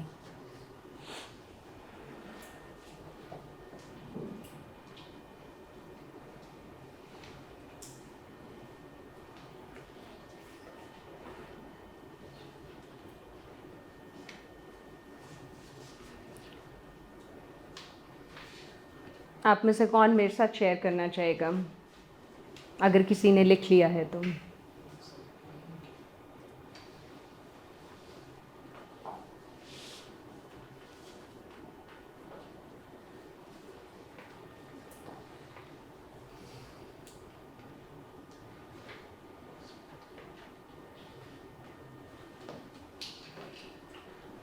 ये ब्लाइंड वाला जो पोर्शन है, आपने बिल्कुल ठीक कहा कि कुछ हिंट्स हैं ऐसे आपने दिए हैं, तो मुझे अपनी पर्सनैलिटी के बारे में खुद ही पता चल गया कि मैं क्या कर रहा था। मैम हम लोग जब बैठते थे तो मेरी जो हल्का जॉब जहाँ मैं प्रोफेशनली जाके बैठूँ या पर्सनली फैमिलीज फ्रेंड्स और फैमिलीज में बैठूँ, मुझे लगता था कि मैं गुस्सा नहीं करता, लेकिन उनको पता था कि यार ये गुस्से में बात है, तो वो कंट्रोल मुझे कर रहे होते थे। और हमेशा मैं अपने बारे में इतना ओपन होता था कि उनको मेरी नेक्स्ट मूव का पता होता था, तो मैं कहीं भी कुछ कर नहीं पाता, लेकिन आपको खुद नहीं रियलाइज होता था। और रिसेंटली ये एक्सपीरियंस है, मैंने कुछ experience very recent in last 30 days, ये दोनों चीज़ें जो है नॉन टू मी में ले गया हूँ but not known to others में ले गया, और तब से मेरी चीज़ें ये इतनी बेहतर हो गई हैं, कॉन्फिडेंस बिल्ड इतना हो गया है कि अब उसमें ना एक फील पैदा हुई है कि मैंने नेक्स्ट स्टेप आगे मूव होना है। ये मुझे क्यों चेंज आया मैम, ये ब्लाइंड से मैं उस तरफ क्यों चला गया, मतलब ब्लाइंड टू हिडन या blind to not blind to hidden में चला गया। हिडन में आ गए। अब वो कैसे हुआ कि मुझे ये फील होता था, मैं अपने टीचर्स की रिस्पेक्ट बहुत ज़्यादा करता हूँ। आज मेरे स्कूल का जो फर्स्ट टीचर है, I am really in touch with him, और जब कुछ अर्से बाद मैंने उनको कनेक्ट किया तो पता चला उनकी मिसेस ने फोन उठाया, बेटा ही इज इन आईसीयू। तो मैं भागा उस तरफ, वहाँ पे बैठे हुए एक चीज़ बात हुई कि जब तक आप अपनी समाज में कोई चीज़ फील कर रहे होते हैं, सुन रहे होते हैं, समाज आप सुन रहे होते हैं, तो वैसा बिहेव भी आप कर रहे होते हैं। तो इसका मतलब है अगर मैं एक थड़े पे बैठ के एक दोस्त के साथ गप्पे लगाऊंगा, तो और कंपैरेटिवली मैं एक बिजनेसमैन के साथ बैठ के उसकी गाड़ी में बैठ के डिस्कशन करूंगा, तो इसका मतलब सोहबत से मेरा डिस्कशन लेवल चेंज हो जाएगा। और वो जब से मैंने अपना मैम डिस्कशन लेवल चेंज किया है, तो ये ब्लाइंड वाली निकल के सब ओपन में आ गई। जैसा कि पॉजिटिव इमोशन के एक्सपीरियंस है, आपकी प्रेफरेंसेस भी इफ़ेक्ट हुई, यस, आपके रिसोर्सेज भी बिल्ड हुए। और ये रिजल्ट ओरिएंटेड चीज़ होगी। Exactly. चीज़ फील हुई कि जब मैम हमारा एक टारगेट है, हमने जन्नत हासिल करनी है, उसके लिए हम डिफरेंट प्लान्स हैं, हमारे डिफरेंट अटेम्प्ट्स हैं। फजर में हम अल्लाह को नहीं मना पाते तो जोहर में कोशिश करते हैं, असर में कोशिश करते हैं, मगरिब में ईशा के डिफरेंट एक चीज़ें जो है ना, जो भी इस्लामिक पॉइंट ऑफ व्यू से हमें करने को कहा कि हम वो कर रहे होते हैं, इनके अटेम्प्ट्स करते जा रहे हैं। तो मुझे ये फील हुआ कि जब मैं मल्टीपल अटेम्प्ट्स करता हूँ तो मेरे सामने मल्टीपल रिजल्ट्स नजर आ रहे होते हैं। अगर वो रिजल्ट निकल के मेरी फेवर में आ गया, वो एक स्पेसिफिक रिजल्ट, तो मैं उसको कहता हूँ कि यार ये मेरी अपॉर्चुनिटी है। और अगर वो रिजल्ट मेरी फेवर में नहीं आता तो मैं उसको कहता हूँ कि मेरी लर्निंग एक्सपीरियंस हो गया। फर्स्ट कॉलम में आप मुझे बताएं क्या लिखेंगे? वो जो नेक्स्ट मूव एग्रेशन था वो मैं ओपन। फर्स्ट विंडो में आप लोगों ने क्या क्या लिखा है? एग्जैक्टली, ठीक, शाबाश। फैमिली की इंफॉर्मेशन और कुछ? Financial status, educational, sibling, ignoring attitude. All right. Second window में आपने ब्लाइंड में क्या लिखा जो कि known to others but not known to you? Ma'am जैसे हम किसी से बात कर रहे हैं, किसी भी पर्सन से हम अपना दे रहे हैं, यानी कि हम अपना आउटपुट दे रहे हैं, लेकिन हमें नहीं पता कि नेक्स्ट पर्सन पे उसका इम्प्रेशन क्या जा रहा है, यानी कि वो हमारे बारे में क्या एजम्पशंस रख रहे हैं। तो मैंने ये लिखा है कि मेरा बिहेवियर, यानी कि मैं बिहेव कर रही हूँ, लेकिन हमें नहीं पता कि नेक्स्ट पर्सन उसे किस तरह इंटरप्रेट कर रहा है। राइट। हिडन में आप लोगों ने क्या लिखा? मेरा बैंक बैलेंस, मेरी पर्सनैलिटी टाइप। ठीक है। और अननोन में क्या आएगा? मूड स्विंग लिख रहा हूं। अननोन में, लेकिन आप बता रहे हैं अगर, तो इट मीन्स कि आपको पता है और दूसरों को भी पता चल रहा होता है, क्योंकि मूड स्विंग्स अगर आप एग्जिबिट कर रहे हैं तो उसको कोई देखने वाला भी है ना, या जिसके साथ कर रहे हैं उसको भी पता चल रहा है इसका मूड ख़राब है, तो ये तो दूसरे को भी पता है और आपको भी पता है। मतलब कोई वर्ड्स कहे तो गए रिजल्ट्स, इनर फीलिंग्स आप कह रहे हैं। रिजल्ट्स। राइट, चलें अब इस पे देखते हैं इसमें क्या क्या और आ सकता है। Known to self, known to others, जो चीज़ें आपको भी पता हैं दूसरों को भी पता है, उसमें यूजुअली आपका नाम, आपकी एज, आपकी फैमिली, आपकी हॉबीज़ आ जाती हैं। कुछ चीज़ें हैं जो दूसरों को नहीं पता लेकिन आपको पता है, आपका बिलीफ सिस्टम। समटाइम्स होता है आप किस चीज़ पे बिलीव करते हैं, क्या करते हैं, वो आपको पता होता है पार्शली, दूसरों को नहीं पता होता। आपकी हेल्थ, इमोशनल, आपकी फ़िज़िकल हेल्थ कैसी है, ये सबसे ज़्यादा आपको पता है, दूसरे शख्स को नहीं पता। मैं आपके सामने खड़ी हूँ, देखने में बिल्कुल तंदुरुस्त लग रही हूँ, आपको लगता होगा कि ये बिल्कुल एक हेल्दी ह्यूमन बीइंग है, हो सकता है कि कुछ चीज़ें इसके ऑपोजिट भी हों। आपके फियर्स जो होते हैं वो आपके अंदर होते हैं, ज़रूरी नहीं होता कि वो बाकी सबको भी पता हों। आपके फाइनेंस, जैसे इन्होंने कहा कि हमारा बैंक बैलेंस वगैरह, वो हमें पता होता है, दूसरों को नहीं पता। कुछ चीज़ें हैं जो दूसरों को पता है लेकिन आपको नहीं पता। हाउ यू आर व्यूड, लोग आपके बारे में जो फीडबैक, पिक्चर, एक व्यू रखते हैं वो आपको नहीं पता। वो हो सकता है आपका ख्याल हो कि मैं इसकी नज़र में एक अच्छा इंसान हूँ, हो सकता है कि उसकी ओपिनियन डिफरेंट हो, राइट। जैसे उन्होंने कहा कि मुझे पता नहीं चलता था कि मैं गुस्सा करता हूँ, लेकिन बाकी सबको पता था कि मैं एक गुस्से वाली खातून हूँ। मेरे बारे में भी ऐसे ही था, मुझे लगता था मैं सिर्फ हंसती रहती हूँ, जबकि मेरे घर वालों का कहना था इसका गुस्सा बहुत तेज़ है। तो मुझे लगता था लोग, मैं तो गुस्सा करती ही नहीं। तो ये कुछ पर्सनैलिटी ट्रेट्स होती हैं आपकी जो आपको नहीं पता होती लेकिन दूसरों को पता होती हैं। उसमें आपकी अनोइंग हैबिट्स आ जाती हैं, आपकी पर्सनल हाइजीन, इस तरह की चीज़ें आ जाती हैं। अननोन में आती हैं वो चीज़ें जो हमें एक्सप्लोर करनी हैं, हमारे हिडन टैलेंट, हमारे पोटेंशियल जो हमें ही नहीं पता और दूसरों को भी नहीं पता। हमारे बहुत सारे एक्सपीरियंसेस जो अभी हमें लाइफ में करने हैं, वो टाइम के साथ एक्सपीरियंसेस आएंगे तो हमें पता चलेंगे और दूसरों को भी पता चलेंगे। अब इस विंडो का पर्पस क्या था? एक पर्पस तो है सेल्फ अवेयरनेस। अब इस विंडो की रेशो बढ़ाना, किसी एक सेक्शन की बढ़ाना और कम करना हमारे इख्तियार में है, आपको लगता है या नहीं है? है और करनी चाहिए हमें, किस सेक्शन को हम एक्सपेंड करेंगे तो आपको लगता है कि हम एक अच्छे इंसान बनेंगे, एक हम फुली अवेयर पर्सन बनेंगे? लाइन को ब्लाइंड को और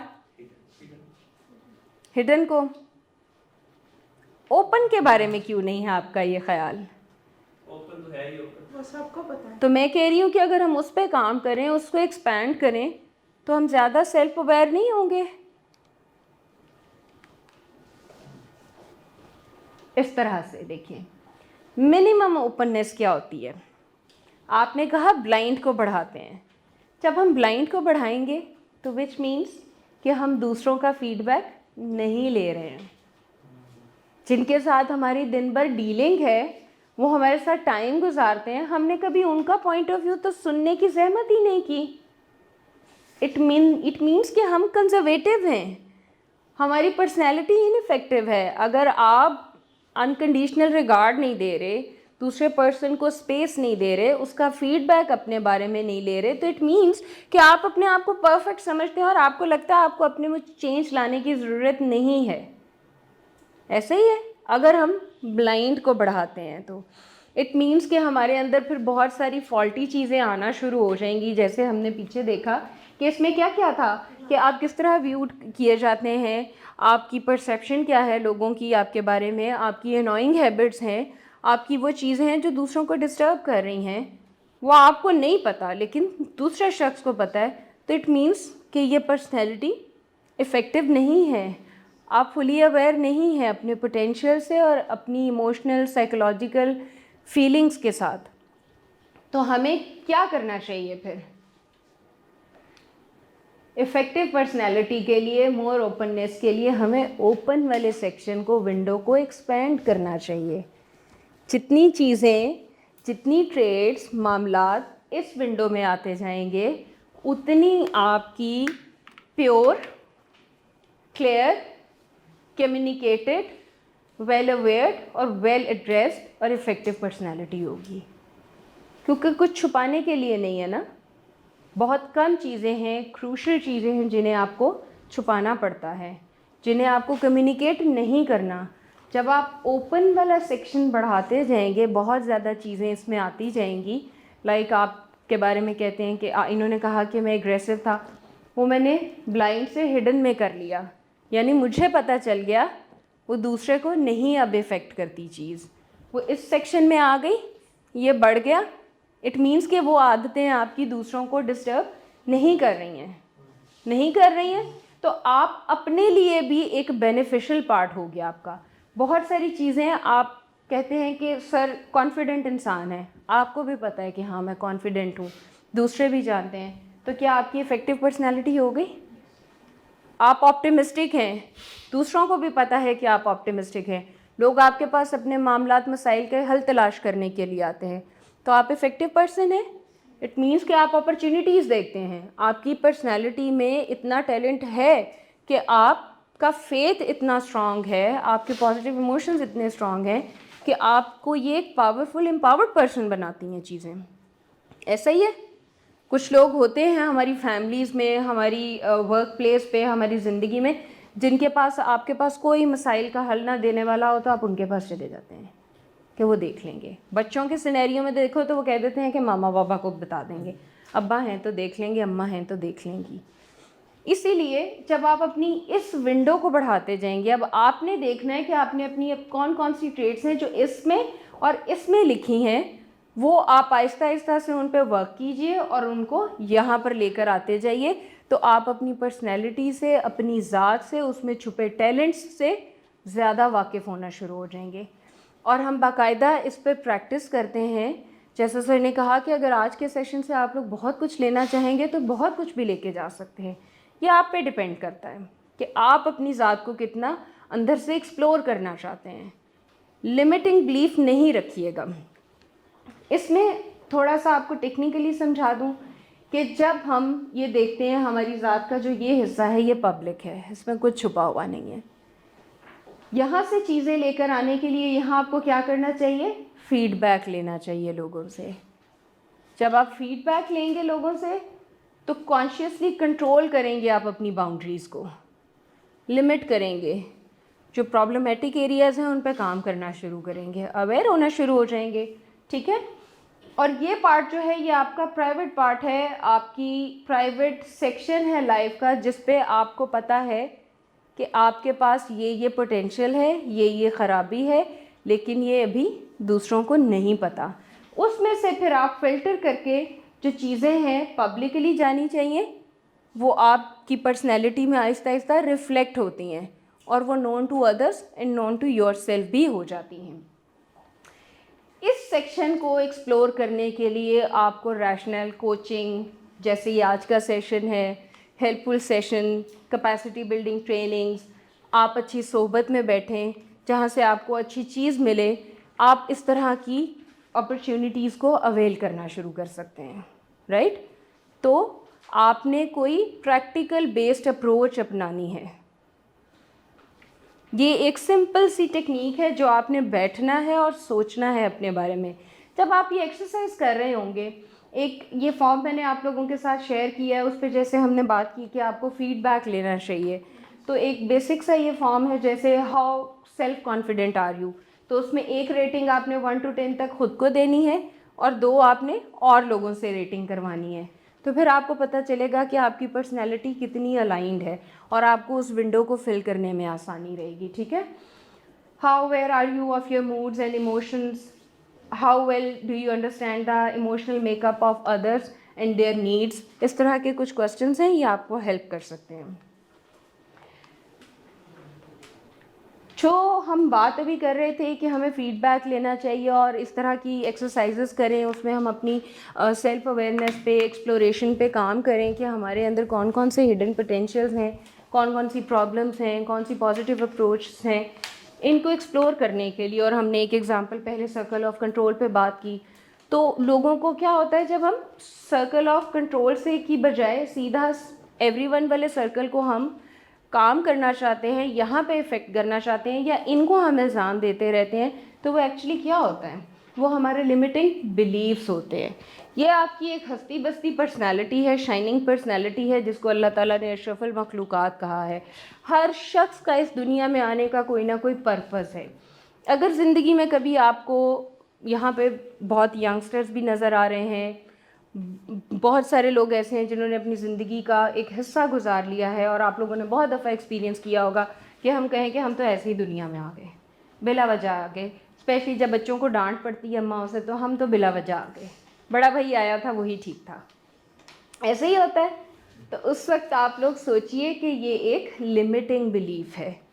limiting belief plus negative emotions, negative feelings और आपके इनर कॉन्फ्लिक्ट्स, ये आपकी इस पर्सनैलिटी की सारी शाइन को ले जाते हैं।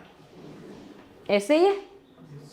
ये जो 4 चीज़ें मैंने बताई हैं, इसमें बाहर के लोगों का कुछ लेना देना नहीं है, ये आपके अपने सेल्फ इनर कंट्रोल की मैं बात कर रही हूँ, ठीक है। लिमिटिंग बिलीफ कौन कौन से हो सकते हैं, टॉप 10 डिस्कस कर लेते हैं। I am too old to do anything, to do this, to achieve this. मैं बस अब बूढ़ी हो गई हूँ, अब तो बस हार गई, अब तो बस ज़िंदगी गुजर गई, अब तो बस आधी गुजर गई। इसलिए मेरा फोकस आजकल है कि मैंने अब मरने दम तक 24वीं सालगिरह मनाया करनी है, ठीक है। आई एम नॉट स्मार्ट इनफ, मुझे लगता है मैं ये टास्क करने के लिए मैं इतनी वाइज नहीं हूँ, मुझ में कैपेबिलिटीज़ नहीं है। जब तक आप इनिशिएटिव नहीं लेंगे, फर्स्ट स्टेप नहीं लेंगे, आपको कैसे पता चलेगा? आप जब तक वो काम करेंगे नहीं, तो आपको कैसे पता चलेगा कि आप इस काम के लिए ठीक हैं या नहीं हैं? I am not educated enough, I am afraid of trying and failing, you have to have money to make money, list goes on. और उसमें 2 चीज़ें और ऐड हो जाती हैं कि लोग क्या कहेंगे, और 2 चीज़ों ने हमारा ज़िंदगी में सबसे ज़्यादा बेड़ा गर्क किया होता है। एक होता है फ़ियर ऑफ अननोन, हम सब के अंदर एक फ़ियर ऑफ अननोन बचपन से हमारी तरबियत के वक्त एक इनकलकेट कर दिया जाता है, नहीं ये काम नहीं करना। क्यों? क्योंकि पेरेंट्स आपको बहुत एक प्रोटेक्टिंग एनवायरनमेंट देना चाह रहे होते हैं, बच्चों को एक्सपेरिमेंट्स नहीं करने देना चाहते। अगर आप हमसे पहली सर की जनरेशन बात करें, शायद आप लोगों का बचपन था घर से बाहर जाके खेलने का, ऐसा ही है। हमारी एज तक भी मैं देखती हूँ कि हमारे बचपन में हम घर से बाहर भी खेलते थे। मेरी माशाल्लाह एक 9 साल की बेटी है और मैं अपनी बहन से कहती हूँ कि जो शरारतें हमने या हमारे बड़ों ने अपने बचपन में की हैं और जो हमारे बच्चे करते हैं उनका तो कोई कंपैरिजन ही नहीं है। हमने तो माशाल्लाह इतनी शरारतें की हैं कि घर में आग भी लग गई हुई है, लेकिन पेरेंट्स ने हमारे कभी कुछ कहा नहीं है। और हमारे बच्चे हल्की सी ऊंच नीच कर देते, हम कहते हैं हाँ नहीं नहीं ऐसे नहीं, ऐसे हो जाएगा, ऐसे नहीं ऐसे हो जाएगा। हम उन्हें एक्सप्लोर नहीं करने देते, विच मीन्स कि हम बचपन से उनके अंदर एक फियर ऑफ अननोन का सीड डाले जा रहे हैं, जो आहिस्ता आहिस्ता ग्रो करता एक बहुत बड़ा ट्री बन जाता है और उन्हें कुछ करने नहीं देता। एक इस चीज़ ने हमारा बेड़ा गर्क किया हुआ और एक fear of being judged by others. दूसरे क्या कहेंगे, ये हमें बहुत तंग करता है। एक और चीज़ भी है, वो ये कि need of acknowledgement from everyone. हम काम करें तो उसको सारे कहें हाँ हाँ बहुत अच्छा किया, बहुत अच्छा किया। एक भी कह देना ना नहीं सही, वो बाकी 100 की शाबाशी एक तरफ, वो उस पे फंस जाएंगे हम। ऐसे ही है। तो ये जो है ये सेल्फ लिमिटिंग बिलीव्स हैं, इनसे बाहर निकल के, इनको पढ़ के, इनको साइड पे रख के फिर उस जौहरी विंडो पे काम करना है आपने। पॉजिटिव इमोशंस हमारे सेल्फ एक्सप्लोरेशन जर्नी में बहुत हेल्पफुल होते हैं, हमने अब तक बात की। अब हम 2-3 चीज़ें क्विकली गो थ्रू कर लेते हैं कि हम पॉजिटिव इमोशंस को कैसे कल्टीवेट कर सकते हैं। सिंपल सी कुछ चीज़ें हैं जो आपको डेली लाइफ में एक्सपीरियंस करनी है। ग्रैटिट्यूड जर्नल, अभी आप लोग लिखना शुरू करें कोई सी 3 ऐसी चीज़ें अपनी लाइफ में जिनके लिए आप बहुत ज़्यादा थैंकफुल हैं। 3 चीज़ें, बहुत ज़्यादा नहीं मांगी मैंने, सिर्फ 3 चीज़ें, उनको लिखिए जिनके लिए आप थैंकफुल हैं। इसको हम डिस्कस करेंगे। जी शेयर कीजिए। मेरी पहली है गुड हेल्थ, सेहत अल्लाह का शुक्र अल्हम्दुलिल्लाह। शाबाश। दूसरी है मेरे बच्चे। शाबाश। और तीसरी है मैम इनर पीस, जो अंदरूनी सुकून है। ग्रेट। जी बेटे। मुसलमान। शाबाश। ग्रेट। जी sir. When my parents growth feeding to me, जिस तरह से उन्होंने मेरी ग्रोथ की, उसमें सेकंड उन्होंने एजुकेशन देखा कि क्वालिटी पे कॉम्प्रोमाइजिंग करें कि हमारे रिसोर्सेज ऐसे हैं, इस बच्चे को हमने ग्रेट क्वालिटी ऑफ एजुकेशन देनी है। फिर तीसरा लास्ट बट नॉट लीस्ट के कनेक्टिंग टू इस्लाम। ग्रेट। जी बेटे। मेरे लिए भी सबसे पहले एक good health, family and friends, क्योंकि जितनी सपोर्ट मुझे अपनी फैमिली और फ्रेंड्स से मिली है मैं उस चीज़ के लिए बहुत ज़्यादा ग्रेटफुल हूँ। और थर्ड, मेरे जो पेरेंट्स ने मेरे लिए एजुकेशन मतलब मेरी कंप्लीट कराई है, मैं ग्रेजुएट ना हो। सो ये मैं काफ़ी मतलब ups and downs of life में देखती हूँ और वहाँ पे कई चांसेस ऐसे होते हैं जहाँ आपको लगता है कि शायद अब ना हो सके, लेकिन वो चीज़ से मैं उस चीज़ से गुजरी हूँ। तो जिस तरह आप वो चीज़ अचीव करते हो ना, उसकी आपको एक आपके अंदर शुक्रगुजारी उस चीज़ के लिए पैदा होती है। तो वो मेरे लिए वेल डन। जी डॉक्टर साहब। I haven't written anything different than others. So first I wrote that I'm thankful that I'm a God-fearing Muslim. Second I wrote was my kids, my family, and my health. Third I wrote that I'm thankful for all the life experiences that I gained during my life so far. कैसी feelings आ रही हैं इन चीज़ों को realise करके? अगर आपको लगे कि आपने लिख ली हैं लेकिन इससे एसोसिएटेड पॉजिटिव इमोशन आपने एक्सपीरियंस नहीं किया, तो उसके लिए आपको कुछ बातें बताती हूँ। हमारा ये हाथ को उठाना, अपनी मर्ज़ी से आँखों को पलकों को झपकना, खाना खाना, सर से पूछे, ये किसी बहुत बड़ी नेमत से कम नहीं है। अगर आपने इसका एहसास करना है तो आप फाउंटेन हाउस जाइए। सैटरडे को वो ऑफ़र करते हैं, इनकरेज करते हैं लोगों को कि आप यहाँ आइए, हमारे पेशेंट्स के साथ टाइम गुजारें, क्योंकि वहाँ पे मेजॉरिटी ऑफ पेशेंट्स ऐसे हैं जो अपनी फैमिलीज़ के उनके लोग छोड़कर गए हैं और सालों से उन्होंने उनको मुड़कर नहीं पूछा या उनकी फैमिली में कोई है ही नहीं। When I used to visit Fountain House or mental hospital and other institutions for placement, मुझे इतनी चीज़ों की शुक्रगुजारी आई कि मुझे उससे पहले उनका एहसास ही नहीं था कि ये भी शुक्र करने वाली चीज़ें हैं। लाइक एक पेशेंट, एक डिज़ीज़ होती है जिसमें ओल्ड एज के साथ कि जब खाना यहाँ पर रखा है उनकी हथेली पे, यहाँ तक उनका हाथ ले आए नर्स, लेकिन उनसे पूछा, वो पूछ रहे हैं कि इसको अब मैं क्या करूँ। उन्होंने कहा इसको खाएं। उन्होंने कहा खाना कैसे होता है, मुंह में डाल दिया, उसको च्यू करें। उनको नहीं पता च्यू कैसे करना है, खाने का ही नहीं पता उनको। ऐसी डिजीज़ेज़ हैं कि आप अपनी मर्ज़ी से अपने हाथ को नहीं उठा सकते और ये आपको किसी भी वक्त अटैक हो सकता है, किसी भी वक्त प्रॉब्लम हो सकती है। लोगों की आप सोचें कि ज़िंदगी उसकी वजह से कितनी मुतासर हो सकती है, स्पेशली मेल्स के लिए। अगर उन्होंने बाहर निकलना है, रोज़गार कमाना है, एक फ़ैमिली को रन करना है, लेकिन वो अकेले आप उनको बाहर नहीं निकाल सकते, वो ख़ुद तो इफ़ेक्ट हो रहे हैं, उनकी फ़ैमिली भी हर वक्त एक फ़ियर की स्टेट में रहती है कि बाहर निकलेंगे कुछ हो ना जाए इनको। ज़िंदगी में ये हैं प्रॉब्लम्स। आप किसी ऐसे शख्स के पास जाइए जिसके पास रात गुजारने के लिए छत नहीं है, शिद्दत के मौसम में। आप गर्मियों में कभी दोपहर को निकलें, अगर किसी के पास माशाल्लाह वसाइल हैं, लोग करते हैं, फैसिलिटीज़ को अवेल करते हैं, लेकिन बाहर आप निकल के देखिए, सख्त तपती धूप में आप निकल के देखिए, लोग बहुत बहुत हार्ड कंडीशंस में बाहर निकलते हैं जिनके पास वो वसाइल नहीं है जो आपके पास हैं। आपको अल्लाह ताला ने ये जिस्म दिया है, ये बॉडी दी है, बेहतरीन जहनी कंडीशन दी है। ऐसी माओं को पूछ के देखिए जिनके बच्चे जो हैं वो जहनी तौर पे माजूर हैं और उनको उनकी ज़िंदगी की चीज़ों को भी देखना पड़ता है। तो सबसे पहले तो हमारी अच्छी फ़िज़िकल हेल्थ होना ही हमारे लिए बहुत ज़्यादा ग्रेटिट्यूड का बायस है। तो आपको एक तशक्कुर की फ़ीलिंग आएगी। जब तशक्कुर का एहसास आता है तो फिर आपको लगता है कि नहीं, शुक्र है अल्लाह ताला ने मुझे बहुत सारे मसाइल से बचाया हुआ है, तो मुझे कुछ ना होश कर लेना चाहिए और शुक्र अदा करते हुए अगली अपॉर्चुनिटीज़ को देखना चाहिए। तो आप क्या किया करें, हम कह तो देते हैं कन्वेंशनली के हाँ शुक्र अदा करते हैं, नहीं नहीं, शुक्र तो मैं अल्लाह का बहुत करती हूँ शुक्र तो बहुत करते हैं, मैंने कब ना शुक्री की है। लेकिन कभी इस प्योर सेंस को जो मैंने अभी आपको बताया है, फीलिंग को, इमोशन को एक्सपीरियंस हम कम ही करते हैं। उसके लिए एडवाइस करूँगी कि ये मैंने बेसिक 3 चीज़ें लिखवाई हैं, आई एम श्योर आपके पास बहुत लंबी लिस्ट होगी ग्रैटिट्यूड के लिए। उसको आपने डेली बेसिस पे लिखना है। रात को सोते हुए 3 या 2 कोई ऐसी चीज़ें जो आपको डेली मिली हैं, ऐसी जिन पे आपको तशक्कुर होना चाहिए।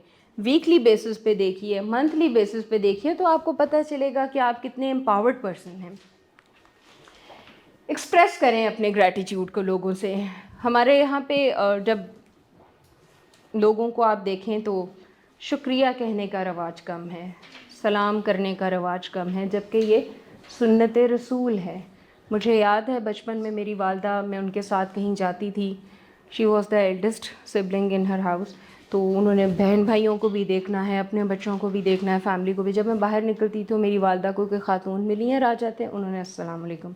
अब मैं पूरे रास्ते अम्मी को पूछती थी, अम्मी ये कौन था, अम्मी ये कौन थी, अम्मी बेटे कोई भी नहीं था, सलाम किया है। और मुझे वहाँ से पता चला कि ये सुन्नत रसूल है और सलाम करना चाहिए, बेसिक मैनर है ये।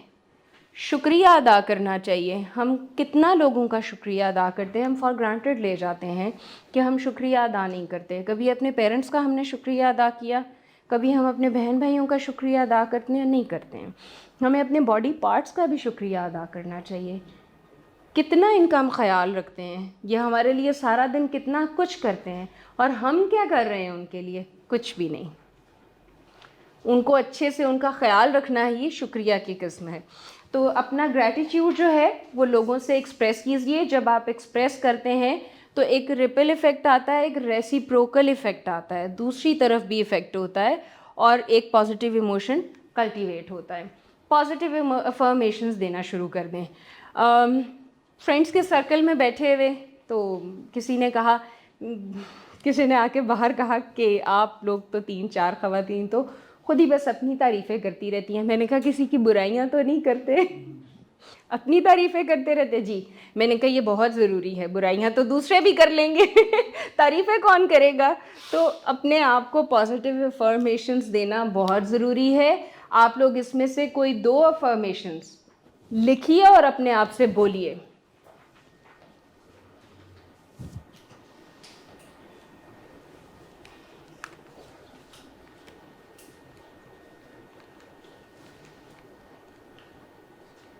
मैं कह सकती हूँ कि मैं इन सब को एक्सपीरियंस कर सकती हूँ, 1-2 के अलावा। ब्रेव शायद मैं इतनी नहीं हूँ, चूँकि मैं एक माँ भी हूँ, तो समटाइम्स वो ब्रेवरी चली जाती है कहीं। तो मैं ऑप्टिमिस्टिक भी हूँ, मैं रिलायबल भी हूँ। हाँ, लोग मुझसे बहुत कुछ शेयर करते हैं, मैं मामलात को निभाना जानती हूँ, मैं काइंड हूँ, मैं सपोर्टिंग हूँ, मैं स्ट्रॉन्ग हूँ, मैं इनफ हूँ अपने आप के लिए, और मैं वर्दी हूँ। आप जब तक अपनी वर्थ खुद नहीं जानेंगे, कोई आपकी वर्थ नहीं करेगा। ठीक है, ये सारे वो पॉजिटिव मैसेजेस हैं जो हम दूसरों से एक्सपेक्ट करते रहते हैं, लेकिन हम खुद को नहीं देते। ये सब कुछ आप में भी मौजूद है, हर एक सिंगल शख्स में जो यहाँ प्रेजेंट है, ये सब कुछ आप में मौजूद है। आपने अपने आप को positive affirmation statements, coping statements कहनी होती हैं। जब कभी कोई लाइफ में डिफ़िकल्ट सिचुएशन आए, आपको लगे आप कुछ नहीं कर सकते, तो ये स्टेटमेंट्स निकालिए और लिखिए। ऑल इज़ वेल मूवी में देखा आपने, वो खुद ही शीशे के सामने ऑल इज़ वेल करता रहता है, और ये टेक्निक काम करती है। ठीक है, इमोशनल वेलबींग के लिए कुछ बेसिक स्टेप्स हैं। कनेक्ट कीजिए लोगों से, कुछ ना कुछ नया सीखते रहिए। ये आपको एक्सप्लोर करने में हेल्प करेगा कि आपके अंदर कौन से टैलेंट्स हैं, आपको क्या डायरेक्शन फॉलो करनी चाहिए, आप लोगों के लिए क्या कर सकते हैं। एक्टिव रहिए, नोटिस कीजिए अपनी लाइफ में, अपने माहौल में छोटी छोटी होने वाली पॉजिटिव चेंजेस का, मूड्स का। जब तक आप उनको नोटिस नहीं करेंगे, एक्नॉलेज नहीं करेंगे और एक्सेप्ट नहीं करेंगे, लोगों को देना शुरू कीजिए। चाहे वो माफ़ी हो, चाहे वो पैसे हो, चाहे अपनी ज़ात के हिस्से से कुछ देना हो, कोई कार्य खैर हो, कोई अच्छी बात हो, कोई दो अच्छे लफ्ज़ हो, कोई जेस्चर हो, बॉडी लैंग्वेज के थ्रू जेस्चर हो, देना शुरू करें आप। तभी तो वो सेंटेंस है give and take, take and give नहीं है। बिल्कुल ऐसे ही है, देना शुरू करें। अपने आप को पॉजिटिव अफर्मेशंस हैं, उस पर हम बात कर रहे थे। पॉजिटिव अफर्मेशंस दीजिए, विजुअलाइज़ कीजिए। एक छोटी सी टेक्निक जाते जाते आपको बताती हूँ। जब आपको लगे कि आप कुछ नहीं कर सकते और आप कोई काम शुरू करना चाहते हैं, तो उसके लिए आप गोल सेटिंग कीजिए। छोटे स्मॉल स्टेप्स के गोल्स 1 बाय 1 उनको अचीव कीजिए। वो डेली बेसिस के हो सकते हैं, वो इतने छोटे गोल्स भी हो सकते हैं कि आपने इस काम के लिए आज बाज़ार जाके ये देखना शुरू किया। आपने अगर कोई कोर्स लेना है, तो आज मैंने इंटरनेट कनेक्शन लिया ताकि मैं इस कोर्स को सर्च कर सकूं। एक गोल अचीव हो गया, एक फ़र्स्ट स्टेप हो गया। छोटे गोल्स बनाइए, उसके बाद लॉन्ग टर्म गोल्स बनाइए जो मंथली और ईयरली बेसिस के होंगे, और उसके बाद उनको अचीव करना शुरू कीजिए। जब आप गोल सेटिंग करते हैं और लॉन्ग टर्म गोल्स बनाते हैं, तो अपने आप को विजुअलाइज़ कीजिए कि ये काम जब हो जाएगा तो मैं कैसा एक्सपीरियंस कर रहा हूँगा।